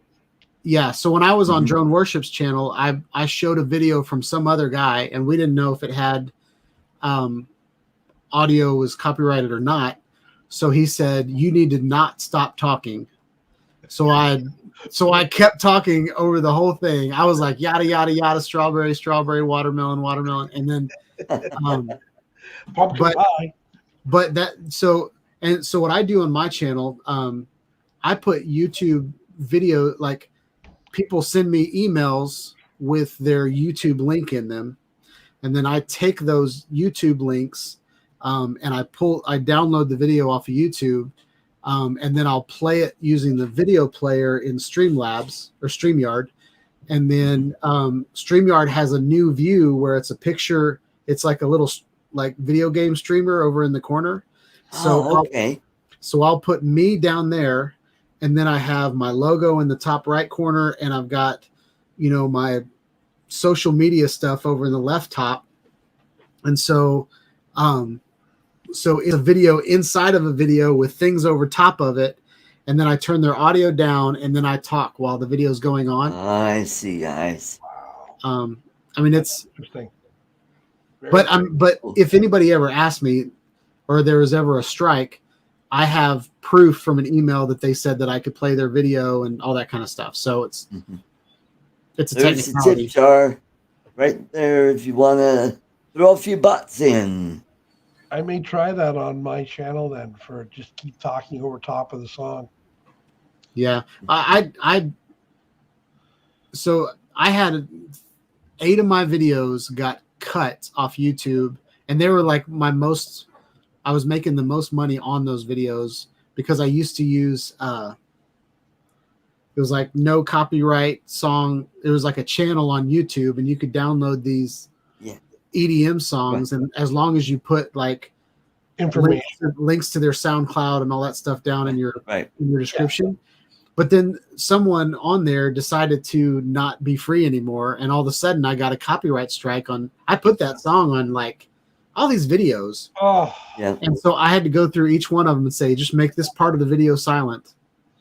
And that's why you want epidemic sound, because it's not crap. Yeah, I use Epidemic Sound now. Yep, me too. And they've got great songs. Oh yeah. When I do my drone videos, and I go, what song would go good with that? Okay. Well, when I'm doing like my FPV videos, it's going to be more rock oriented, maybe a little bit on the metal side, and use that. And when I'm like doing my camera drones, it'll be more country, kind of pop music. Like I recently did a video for a friend of mine who passed away earlier this month, and so I did like a sunrise video, and I'm going through Epidemic Sound, listening to tunes, and I found this one song, and it just hit me. And when I put that on the video and I watched it, I'm like going, I'm trying to hold back the tears because it just hit me. And then I posted it, and I gave the link to my friend's sister, and she just said, that song is beautiful. Where did you get that? And I had to explain to her that it was a Epidemic Sound. And she goes, that music was just wonderful. Yeah. I've gone to the extreme of downloading a whole bunch of songs that I like, putting it on my phone, playing it through my car radio while I'm doing like a little vlog or something. That's awesome. Because I did a video a long time ago that was how to put Alexa in your car and make your car a smart car instead of a dumb car. And I do it. Alexa was in my car. Yeah. Ooh. And but in that video I had I asked her to play like Jackson 5. And I was listening to Jackson 5, but then when I went to make the video, I was like, I can't even put that in the YouTube video because that's totally a copyrighted song. Yeah. So what I've started doing is if I'm going to put this video on YouTube, I have a playlist that I play in my car. That's great. So that way I can't get a copyright strike on that music because I've purchased a subscription to use it. Yeah. And then the other thing that I do is you can download stems of the songs instead of the full mix. So if you download stems, it's every layer of the song split up. So there'll be a vocal stem, there'll be a percussion stem, there'll be a guitar stem. So if you want to grab like your little sound effects wherever you get like a cha-ching or whatever like that, or even like your drum roll. I couldn't even think of what that is.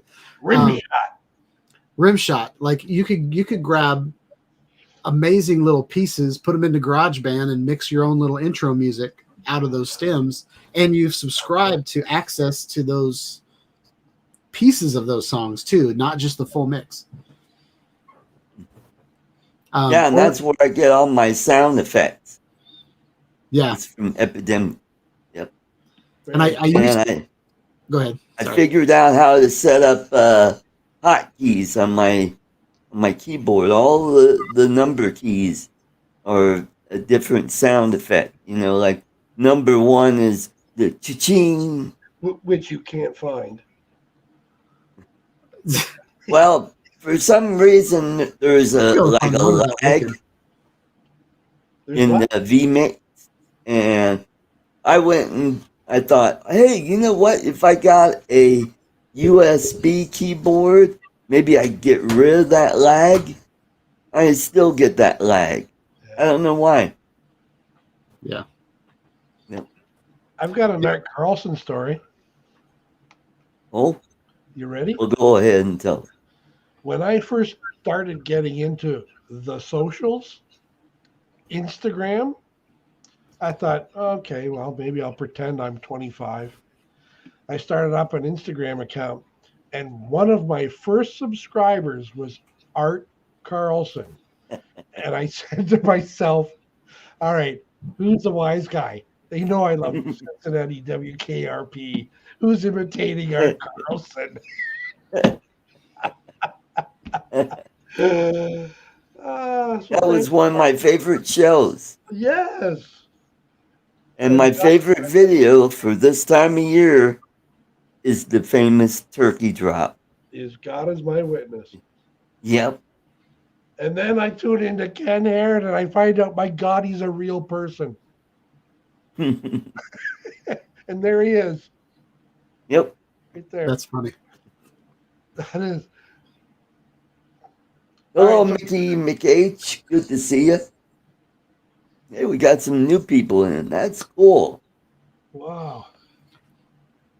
So my 92 copyright claims on videos.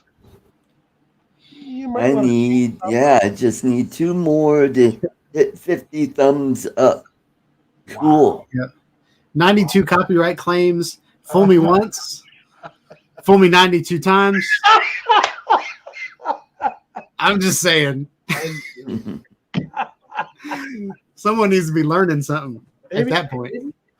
Or they don't care at all. Yep. Maybe I should turkey learn. Drop. And you know the story behind the turkey drop? That actually happened? Yes. Some radio station, I think, in the Midwest did that. And, Mike B says, as God is my witness, I thought turkeys could fly. Hey, Art, I'm number 50. Well, thank you. I hadn't liked it yet, so I liked it. And now it's up to 51. Awesome. Let's get to 60. I'll unlike it and like it again, see if that helps. Oh, no, it didn't. Now I'm 51. Cool. I think my highest was like 65, something like that. And I think tonight we broke 40. I think I got it up to 42 tonight, which is good.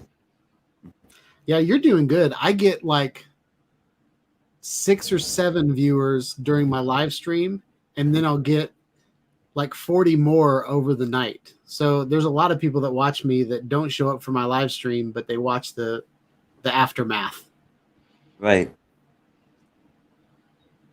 Hey, I got some money in my PayPal. Thank you, Jeff, Carolina Airshots. Thank you very much. Cool. And still waiting for the. Well, speaking of the devil, all the way from Lipa City, Philippines. It's James Tanner. Finally shows up 2 hours late. Welcome. Good to see you.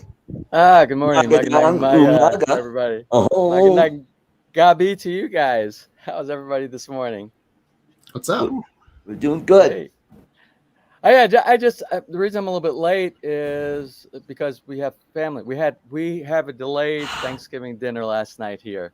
So Was it brown out? No brownout. No, we didn't have a brownout Oh, this okay. year. Yeah, we didn't have a brownout. It was actually everything worked as planned. You should have seen. Well, I'm going to do a quick little scan. We're still working on. We're in the pavilion area, but I put some plywood on top of there where the granite's going to go, and I'll show you in just a minute the spread that we had back here. We had so much food. We have so much leftover food, but the granite while we were here setting up, cooking the turkey yesterday. The delivery of the final granite. It's all see all this behind me. Oh, wonderful! All of it That's finally awesome. came in. Yeah, it all finally. And there's some more. There's some more on the other side of the bar. And it's all in one piece. And it's all right now. And who knows? After I get my hands on it, what's going to go on with all this? But yeah, we were lucky. We got the delivery. So today here it's Sunday here in the Philippines. And it's our day of rest. Our family, they all spent the night here last night, so we have a house. And tomorrow I get back on the pavilion bandwagon, and okay. Tomorrow will be a granite day. I'll be working on some of the granite, doing some mounting, cutting some holes. So you should see a lot of progress on the next video. On that. James, I want to welcome Jim Beauchart, Yeah, all the way from Ontario. Ontario. Oh yeah, we have one of your brothers here. That's Stillman 58. That's inside the. He's the one who's building. He's the one that's building right across the street from us over here. That's what I thought. As a matter of fact, you met Sean before, right? Yes, Sean. It's always a pleasure. It's always a pleasure to see Sean. I think Sean's beard got longer since last time I saw you. I'm getting I'm getting hairy. You got some nice action going right there. You see, this is my little bit, but every time I try to get it to where you're at right there, Ness is like, you gotta cut that stuff off. So I go through this rotation cycle. So last time I was on here with you, you were showing off your dragon some hair right here. I can't. The dragon fruits. The dragon fruit. Yeah. Yeah, you were showing us dragon fruits last time. You know, we are still my dragon fruits. I don't know if you saw. We're on any of the broadcasts. Art knows about it. We had a typhoon that knocked down all the poles because I only had them on bamboo, and bamboo doesn't last forever, especially when you bury some in the ground. It rotted out in the bottom, and what happened was the typhoon knocked down 3 of the 4 poles that all the dragon fruit were secured to. So I only have 1 pole, and then it needs to be replaced real soon because that's the only dragon fruit that I have that's up and running. And I expect to start getting dragon fruit very soon again on that one. But the dragon fruits that I had, I got so many over this last year. The freezer was full, and we're still eating the red dragon fruit with vanilla ice cream. I need to try some when I get over there. I hope I have even some frozen stuff for by the time you get here. I suspect the one dragon fruit that we have up, it'll be producing more. And I just got to fix the other ones because I feel bad for you because I knew the one that you had was picked before it was ripe. And I knew you were going to get like a bland flavor from that. I knew you. So, but all the stuff I have here is awesome. So I'll save some for you, hopefully. I saw your video on the start of the house build across the street where you showed the 3D rendering. That place is going to be awesome when it's done. Oh, you got to see a 3D rendering. You got to see an architectural 3D video rendering of what it's going to look like. You should see. I'm already a month into this project for them because they weren't here. I started videoing before they departed Canada. So the tough stuff that you don't see around here, the really tough stuff, the complexity of it all, is really their backyard, because their backyard is a big slope. The developer backfilled all that, so it's unstable soil. So you have to go down. I think he had to go down around about between 3.5 and 4.5 meters to hit stable soil back there. That's a big drop off. But the contractor that Gerard V selected, he has a lot of experience. He has some really professional experience building on mountainsides in the British Virgin Islands. So if you watch, it's amazing to watch these guys build it. And I have all that. I have all the drone footage. Awesome. And I showed you the one where the excavator actually flipped over upside down because of that soft backfill that was inside there.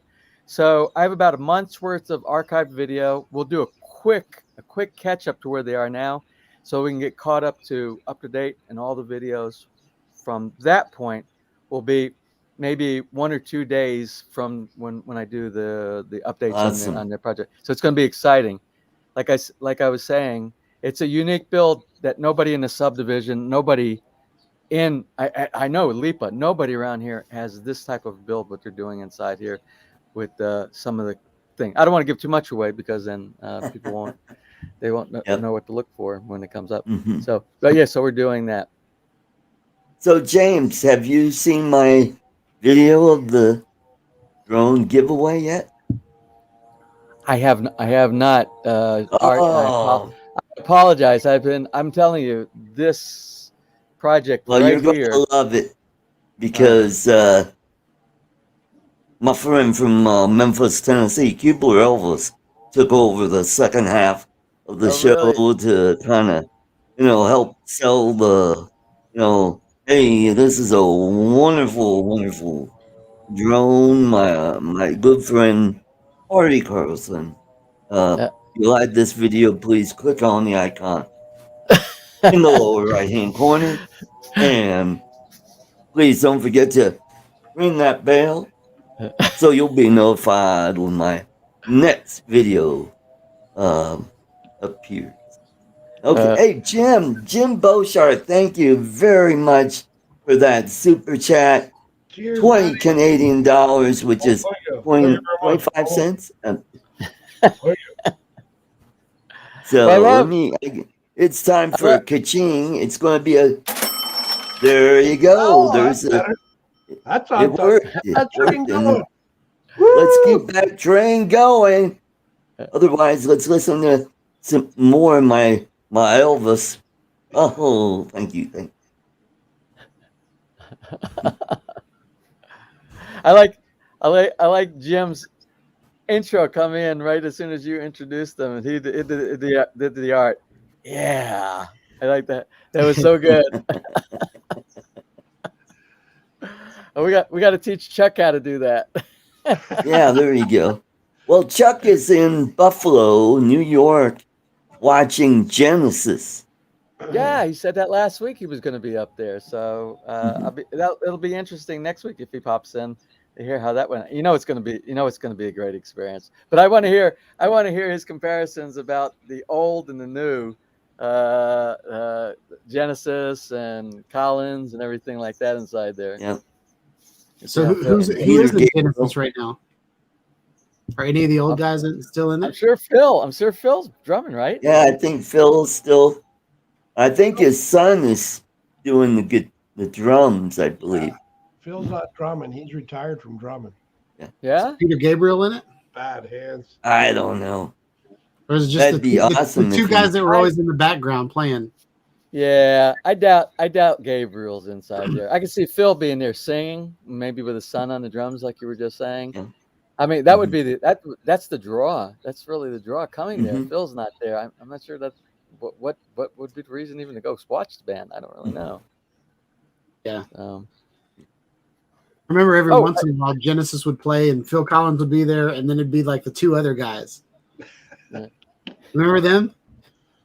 Like the guitar player and the bass player, or the keyboard maybe, and then they would do the dances with Phil Collins. But I only ever knew Phil Collins, and then at some point I was like, oh wait, Peter Gabriel was in Genesis, really? Oh, he was the original member. He was the original lead singer. I didn't listen to Genesis then. I listened to yeah, I listened to whenever The Phil was 80s over. Genesis. Yeah. So I just want to share. This was last Oh. night here.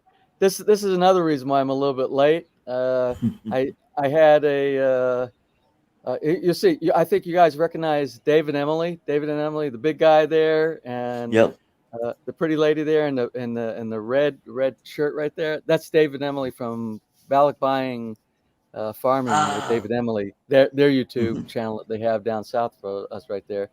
They brought a bunch of food, and Ness brought a bunch of food, and speaking a bunch of food. let me show you the bunch of food that we had, and this is just a portion of it. This isn't all of it. This is some of the food. There's food on the table behind Oh, it. man. We had two tables. Oh, here beside lumpia. I love lumpia. Yeah. Oh, yeah. So can you imagine? You know what we had for breakfast this morning, right? Let me show you. Actually, I screwed up here. I was supposed to give you this one. So you see everything there, and let me see if I can figure out how to share. I just uploaded this now, so I want to show you our breakfast, because normally you and Chuck's goal in the morning when I chime in is that what did James and Ness have for breakfast this morning? So let me see if I can find this. It was really leftovers. Oh, Here. Gerard said without Collins, it's Mike and the mechanic. It is. Here's our breakfast. Here's our breakfast this morning, so you can see. It's all. That looks good. Oh, but it's also fried rice. Yeah, I know. Last time I said something on your channel about what Filipinos eat in the morning. I said, oh yeah, we had rice, and everybody's like, rice? You eat rice in the morning? Well, yeah. It's a. Oh, they eat rice 3 times a day. Yeah. That was our breakfast there. The leftover lumpia. Miguel, my nephew, he was the cook this morning, and he cooked up all the stuff that you see inside here. And little thin on the cheese on the bread there. That's not cheese. That's margarine or butter. That's what that is. Well, still pretty thin. Cover it all. Well, you look. Yeah, you look at the, because you probably made the same observation I did when I saw it sitting there, because it's got a weird yellowish color, almost a yellowish orange type of a color. And Miguel, he's a chef. His hobby, and he always throws in these special things. He does it, and I like. What did you do with the? What is that you have on there? Was it some kind of recipe that you added all these kind? I didn't think it was butter. It did not look like butter. And he said, no, Tito James. It was just margarine. I said, you know what? You missed your opportunity to say you made this super secret recipe, because I've been into it. It was really good. It's not butter. It's parquet. Yeah. Margarine. It's not nice to fool Mother Nature. Oh, I haven't heard that one in a long time. Wow. Well, art's old. But that was my show and tell for you guys this morning. I figured I'd get a very few pictures cool. up there for you. Yeah. I gained 10 pounds just looking at it. Well, Ness told me this morning she's got she has the refrigerator freezer, and then we bought one of these big, like the big chest freezers that we have in the basement where you lift up the lid. Mm-hmm. It's full. Those freezers come in 2 sizes. Small and mother-in-law.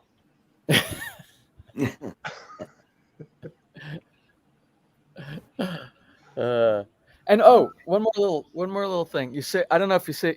I'm going to tell you one of the neatest gadgets. You see that looks like a cooler? Yes. Up on the top of on the plywood there. Yep. Well, that's a refrigerator or freezer depending on what the temperature. I can kind of go a little bit mobile. I'm plugged in. I can go a little bit. Let me show you this thing. Ness has all these neatest tools for brownouts, because we get so many brownouts here. But this one right here, You turn it on here. You set the temperature here. It'll go down to, I think, I had it at -8°C here, and then it's enough. It's big enough. You see, it's big enough inside for. We had 2 5 kilos, so 10 kilos of ice, and that was the ice that we used that we made all the margaritas with last night. And it's also neat because this is actually for the car. It's got the straps. I'm sure in the U.S. this is popular. People put these in cars or Winnebagos and things like that. I've had one. And it will plug in. It will plug into the DC on the side here. DC 12 volts. You can plug it right into your cigarette lighter, or the AC, which is 220, 240 here. And she has. Remember, we talked about battery backup solutions a while back, and so she has all these things for when we have the brownouts. And a lot of them are scheduled. We'll have like an 8-hour utility company scheduled. They're doing an upgrade, a maintenance, or whatever. And what she'll do is she'll take out whatever the meals we have for the day, and she'll put. Oh yeah, well, she's not in there right now. Stillman Gerard is saying. So I think I showed you. Didn't I show you? This is. Yeah, you showed last week. This is Marianne's. Marianne's doghouse got an upgrade. It now has. She now has tile. I don't know if you can see. Oh, okay. Yeah. Cool. So we're gonna have to put a little miniature TV inside there and let her watch some Disney doggy shows and animations and stuff like that. So And you put a door on that to lock it in? No, that's under the sink. That's because the sink is going to go in the granite. It's going to be mounted. The sink is going to be mounted in the granite. The door, the stainless steel door, is so that you can access the plumbing and everything underneath there and put, clean it. But Marianne took over. She took over that space, and she gets angry when the door is closed because she can't get into it, and she sleeps in there all. She's a night dog. During the daytime, she sleeps all day, and nighttime she's guarding the yard and chasing lizards and whatever is running around the yard back here. But that's her spot. She loves that. She loves that place. I don't know what I'm going to do when I have to keep it closed and we actually have everything built. I might have to build her. Somebody said, the pavilion you're building, make her a mini pavilion. So I still have some wood left over. Maybe we'll make her a little. There you go. House. Wouldn't that be cool? That's almost worth a day's trip just to come and enjoy your fun. Wow. Yeah. Hey, Sean, I enjoyed your analysis earlier about the GoPros. I'm an earlier adapter of the GoPro technology. I have the 5, 6, 7, and 8. 5, 6, 7, 8. I have 4 of them. And I stopped at the 8. Because it's doing its job. Yep. I have every one of them that I have from the 5 through the 8. I have little anomalies, we'll call it. Sometimes it'll freeze up, and the only way to unfreeze, you have to pull the battery out and slide it back in.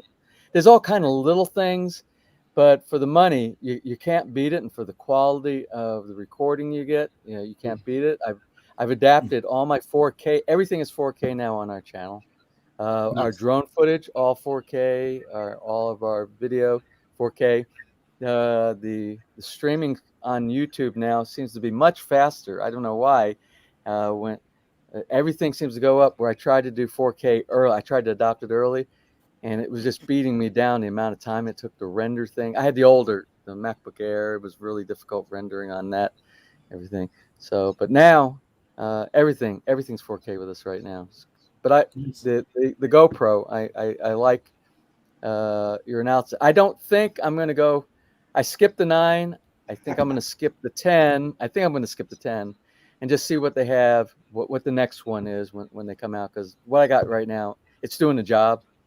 And and if I start having problems, then I'll look at whatever is available. But GoPro is the way to go. I really like the product. Yeah.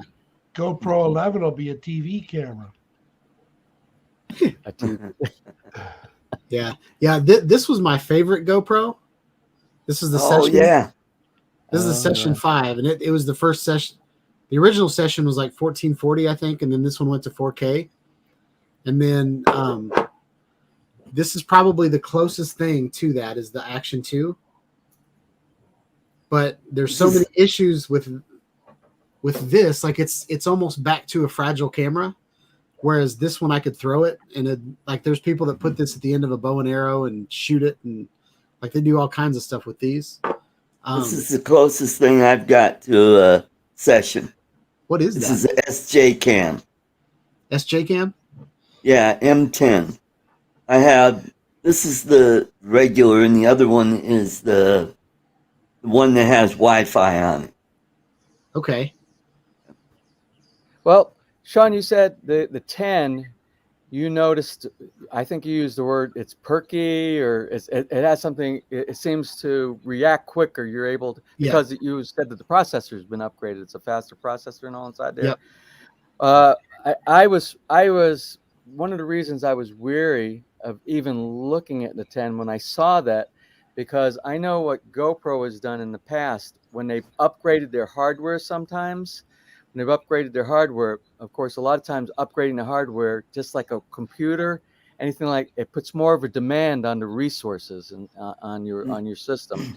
And I noticed, I think, I don't know if it was with the 7 or the 8, I noticed there's a heat issue. There was a heat issue that was related to them upgrading the hardware on there. And I can't even remember which one right now, but I always had a heat issue. It would overheat. It would lock up. I would have to take the battery out. Turn this down. Turn down your screen, and then that heat problem will go away. You mean the brightness? The brightness? Yeah. On the screen? That's what's making it hot. Yeah. Because the brightness on your LCD on the back of the camera. That's why I learned on YouTube. And that makes sense. I turned it down, never had that problem. Sean, I'm gonna raise my hand. Sean. Sorry. So this is, so you just bought the DJI Mavic 2, right? Who? Yes. Art. So in my video when that drone came out, I had this video why I'm not buying the DJI Mavic 2, because it was, at the time, it was priced so high. And for the same price, I could buy a unique Typhoon H Plus that had a 1-inch sensor camera. That 1-inch sensor camera is this big, and the camera on the Mavic 2 is this tiny. And so the reason I did that video, and it's the same reason for the GoPro overheating issue, or my Canon G7X, it's so tiny. Like everybody always complains about how it overheating. But if you think about like even my Xbox Series X, like the whole thing is a big jet engine fan that blows heat out of the top of it. So anytime you make a camera waterproof that records 4K video and is running off of a LiPo battery, like all of that is generating heat. Mm-hmm. And since it's waterproof, there's no holes for it to dissipate heat. So my G7X, it's so tiny, it makes great video for 5 minutes, and then it's done. This Canon C100 that I'm running right now, I've left it on for days by accident, and it's still there doing its job because it has a huge fan and a whole bunch of vents on the top of it. So if you're in a place that heat is an issue, like I watch Dad Random all the time, and he's out in the desert, and he no cameras work for him out in the desert. The Insta360 Go 2, it has no holes to breathe, so of course it's going to overheat. Whenever they updated the FPV mode, they're like, make sure you have all of your drone blades blowing air on it so it can last for 5 minutes, because there's nowhere for the heat to go. I will say, like, give me one more. I got one more thing to say. So that was my squirrel. But so welcome like to my world. Gosh, what was I going to say? It was so important, and it was going to change the world. Welcome to my world.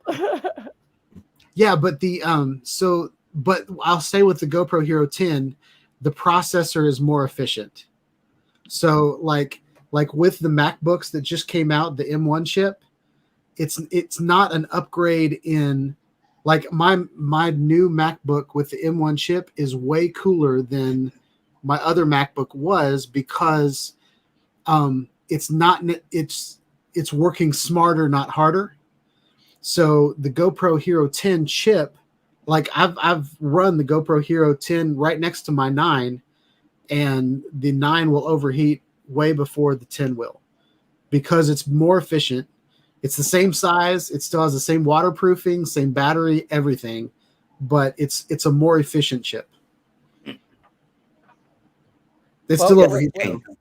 what I wanted to kind of add to this conversation in art, it kind of, I think the brightness of the screen, it does put more of a demand. I agree that it does put more of a demand, but in my case, even when because there's a timeout on the screen. Yep. It will go blank after I don't know Like by 5 default seconds. what it is by default, but I know I do a lot of the time lapse. I do a lot of the time lapse because it's a building, and I'll compress 2 hours worth of time lapse in about 20 seconds. So, but what I notice sometimes, and it's gone. You can go back there and look. The screen is totally blank because it went into the saving, the power saving with that on the back, and it will still overheat and freeze up sometime like that. And what you were talking about Sean, I believe you said you were talking about in the desert, the heat from the desert and stuff like that. Well, even the heat in the Philippines here, if you're someplace, especially where the camera is exposed to the sun, it's direct sunlight on it, And it's then black. the GoPros are black and gray. They have the black and the gray stuff. Yeah. It's you touched it, and it's almost like you burn your hand on the case inside there. So you got it's doing that. The passive radiation is going, heating up the components on the inside. So even with the screen, I still think there's some other problems. But what makes it so good is what also makes it so bad when you're talking about some of the cameras you have that have fans that actually can cool off some of the. Well, you can't really do that with the GoPro because it's a waterproof. It's a waterproof, like you've talked about earlier. And so again, Well, the good thing about it is also the bad thing about it. Well, so like all the new GoPros since the 7, they've all had that waterproof without the frame. Like the old GoPros used to go in a plastic shell to be waterproof, so you wouldn't have that overheating problem because they were light gray for one, and you could take them out of the shell. But most people wanted the sound as well, or for the action camera, they want it to be rugged but also be naked. So I kind of wish they'd make both. But like what you said with the time lapse, if it's a video time lapse, then I can understand it overheating. But if it's a picture time lapse, it doesn't take video. any. Yeah, it's video. the video version? I always do the video time lapse. Yeah. But if you did the picture time lapse, it doesn't take any heat to take one picture every 5 seconds. As opposed to I've never tried that. You should try it. In the display? Yeah, I will. I'll do an experiment with that. But when you look at it, if you compare the video time lapse, which really a video time lapse is really only taking a frame every 5 seconds, and a normal frame is like 60 frames. It depends on what you have your video settings set up for. You would normally have 60 in 1 second, 60 on a normal video, 60 frames, but you're getting one frame every whatever you set it up for, 5 minutes. 5 minutes, and that's almost like a still picture is kind of what it's doing. So when you look at it, what's the presentation? What's the difference in the presentation? So the difference is the video time lapse is time lapse for dummies. Like it does it for you, and you don't have any it doesn't have any post processing at all. Whereas the photo time lapse, it takes a picture every 5 seconds, and then the app will let you wait. I did it wrong. So this little this VR headset in the background is there so I can point in the right direction. Like I've made my background asymmetrical, so I know that my VR headset's over there. That's the only way I can point in the right direction. Yeah. But yeah, I've learned everything is the opposite of where I'm pointing. Yeah. If I want to point to Jim, I know I got to point this way because he's really on my screen. He's really up over in this side of it. yeah. Yeah. And when I work from home, so I've worked from home ever since COVID hit. And so when I'm in meetings for work, the WebEx flips the screen. And so that's how I know. I mean, I have to have a point of reference so I know where to point. Yeah. Oh, I think I got the impression from hearing you talking. You're a Mac guy? You're a Mac guy? I can't see your computers in the background. I'm an everything guy. So that's a PC, but I'm a Mac. I've got an iPhone. I've got a Samsung. Well, I got to ask you. I almost didn't come on the show today, and because I almost made a mistake. Before I even opened up my email and remembered today was Sunday morning, and then today's like, oh, today's art show. Before I even did any of that, overnight I downloaded I downloaded this update, and I was about to do it, and I want to know if you've done this. Yeah, I'm going to just share my screen with you here. Let's see. Am I sharing? Nope. No. So I guess. So there's my screen, and I almost did. Got all this crap all over my screen. Yeah. I almost did this. Have you done this? Yeah, I'm on Monterey version 12.01. Okay. Okay. I didn't do it because it's sitting there waiting for me to hit that button right there. Yeah. So I read the reviews this morning because I have a lot of apps on here that I really rely on for the vlogging and for some security things that I do, and normally I said last week I never do the .0, the first rollout. I never do that, but they're at .1 right now, and I read some reviews this morning before I punched that button, and I almost punched it before I realized, oh, today's the Arts Day.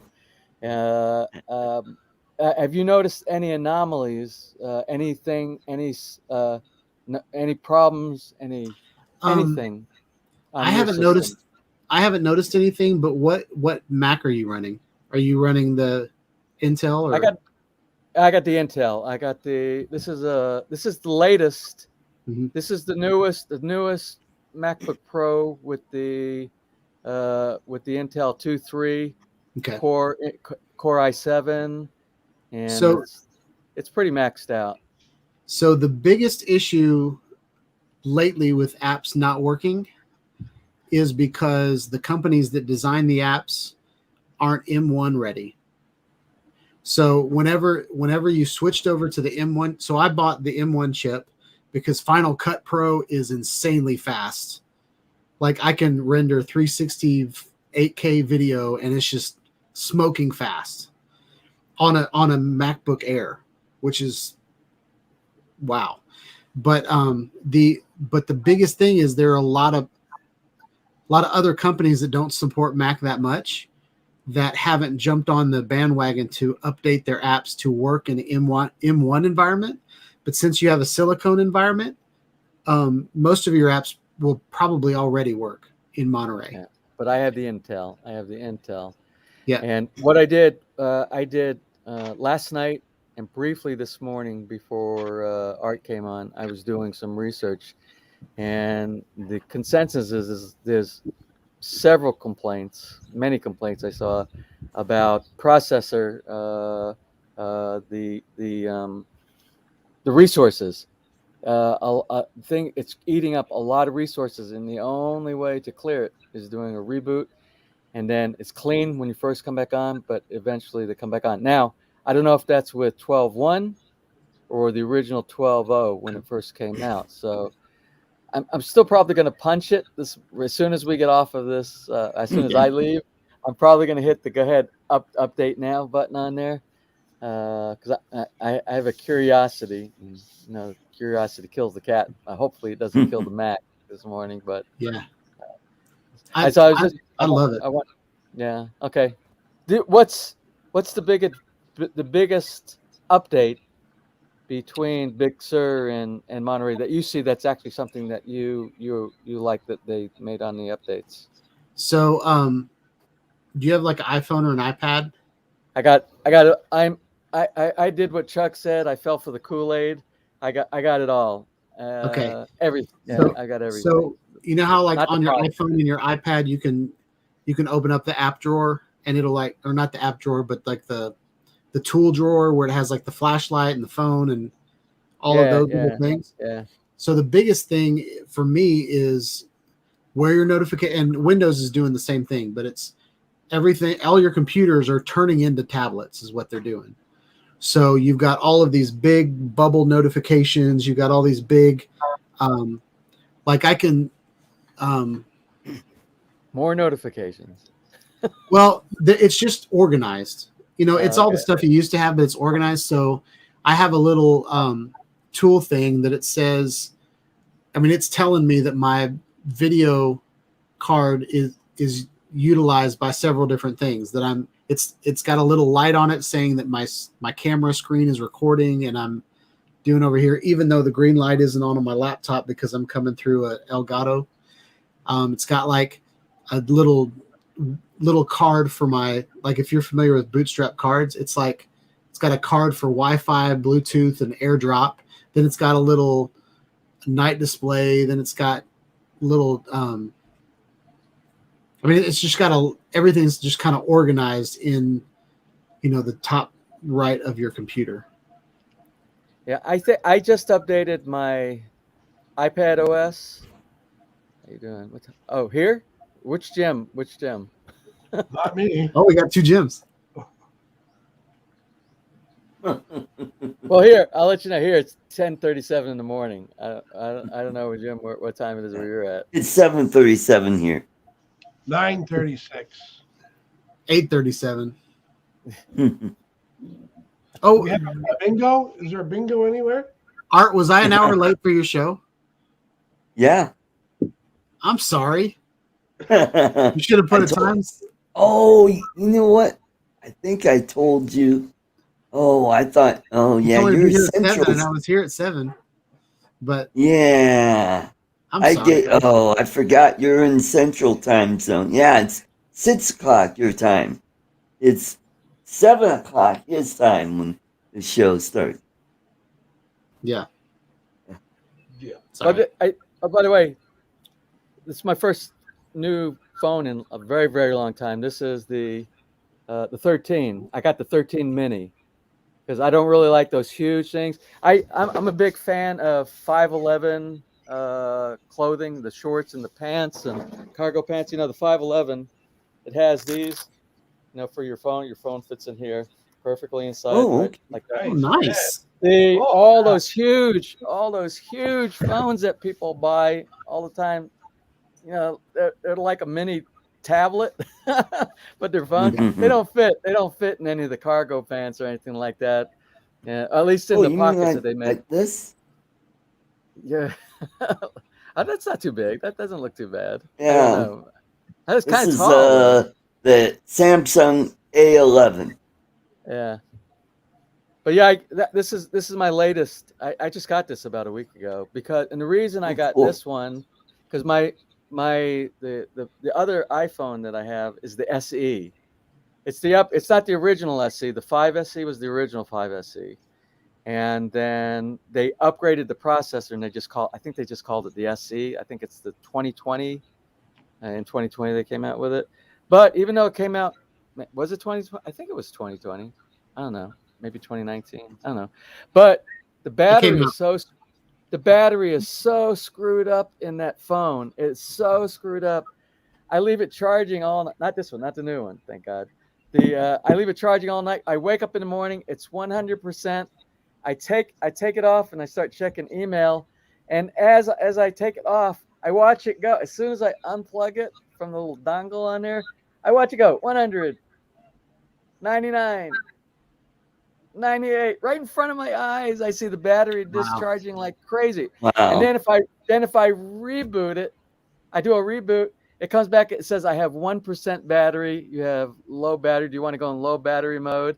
And I'm like, it just went from 100% to 1%. Then if I reboot it again, it goes to like 64%. So there's something wrong. So you go, where you go into general settings inside, and you go into battery, and it will. What's nice about the setup page inside there under battery, now it actually tells you it tells you the condition of your battery, which I think it did that for a while back. But now it also gives you notifications in there, like my old phone. The SE says, you need to take it into Apple and get another battery. It's only 77% efficiency or something like that. And so the battery needs to be changed out. So I'm like, do I go to Apple? Which is kind of hard because they don't have an Apple store. They have an Apple reseller, but it's not like an Apple authorized like we have in the U.S. The True, you go inside and they got everything inside there, and you just give it to them and they fix everything right there. Right. Here, I don't know where they send it out to get things done, but I don't know what a battery costs. I would imagine today's market, what's a battery cost to get changed out in an iPhone? Maybe $150 or something like that. Maybe $150. I don't know, but I didn't want to do that, so I said it's time for me to upgrade. So I pulled the trigger and I got this, and I like it. I got to tell you, I don't like that I don't have a case for it yet. This is exactly, the box is so simple. The box comes with this. It comes with the charger, the little charger cable, and the little pin to change out your SIM card in there, and that's like it, except for a little piece of paper that gives you a couple of. There's really nothing. But what I really liked about it, I gotta tell you, this was so cool. And I'm not selling Apple. I'm not doing any of that kind of stuff. Really? I'm not. But what I like, what was so cool, and I'd already done this ahead of time. My old iPhone, I backed it up to iCloud, so there's a full backup immediately. So when this came in and I turned it on first time, and it says, like, hello, hola, all the languages, right? It says, do you want to do a backup? We see that you have another iPhone. Do you want to back this up with everything from your iPhone, basically make it the same phone again? And I'm like, yeah. And then it says, you got two options. Do you want to download your latest backup from iCloud, or do you want to back it up from the phone if it's there with you? Do you want to back it up from that? And you just sit this phone just side by side on the table. And that's what I did because I didn't have a couple of the app updates on the other one. So I just sat them down. I put it there and I went away, watched TV for like 30 minutes. I came back 100% done. And when you look at this, everything is exactly like my other phone. All the apps are in place, the same apps, all my messages, all my notes, everything. It's a mirror, a carbon copy of the presentation on here that I had on the other one. So very easy. Yep. Again, I don't get any money from Apple for any of this, so. But I like it. Hey guys, we're approaching 3 hours, so and the numbers are getting low. I think I see Jim Beauchart doing the pee-pee dance, like he's already left twice to use the bathroom. I watched him. Jim, so, you have a channel? Do you have a channel on YouTube? Who, me? You. Yeah.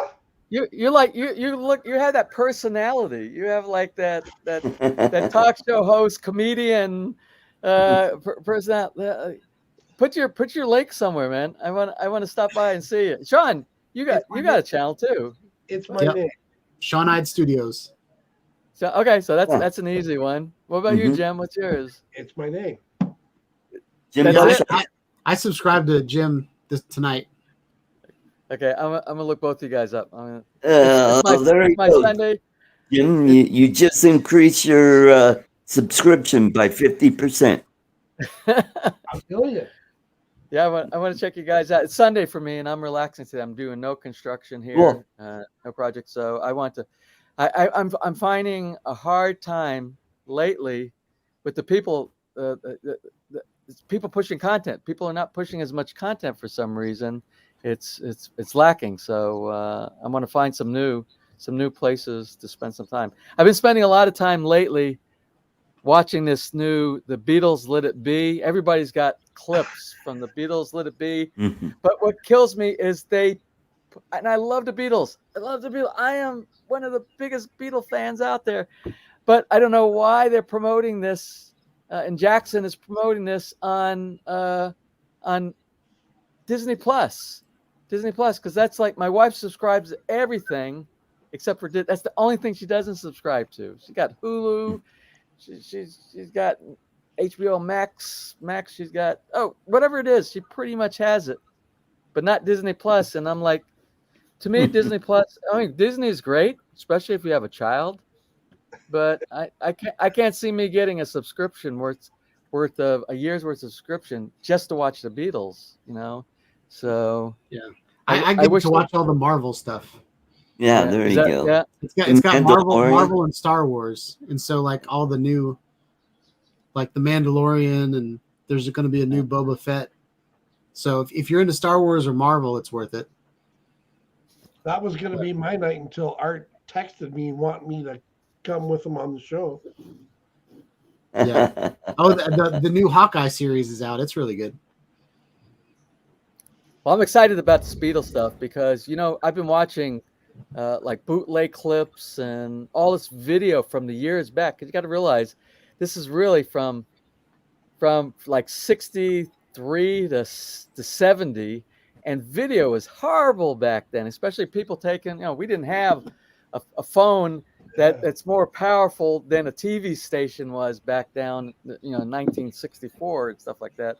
So, but the quality of the video from the archives of those reels that they had stored in the bottom of where Apple's studio that they had in London, it's incredible. I don't know if they enhanced stuff. I don't know what Jackson did, but it's like high definition. It's like really nice. But yeah, I'm still not subscribing to Disney Plus. I'm sure at one point, like everything else, it will be in the mainstream everywhere out there. So I'll just wait. I'll just wait for it. Yeah, the people always underestimate the power of film. Like we're in such a digital age right now where everybody is making a camera, like bigger sensors and better this and that. But I mean, like Back to the Future, filmed in the 80s on film, it didn't take them anything to remaster it because it was filmed on film instead of on a hard drive at a certain resolution and a certain megabits per second. Like they were pictures on film. That's what I think is amazing. Awesome. On that note, I want to thank you guys for coming in. Jim, thanks for filling in for Chuck and Sean. Great having you, and James. Looking forward to the house builds. It's going to be like I'll be reminiscing back when you were building your house. So it'll be great. So everybody in the chat, thanks for coming and thanks for all the super chats. Everybody have a great weekend. We'll catch you next week. Keep them flying. Bye-bye. See y'all. Nice meeting you.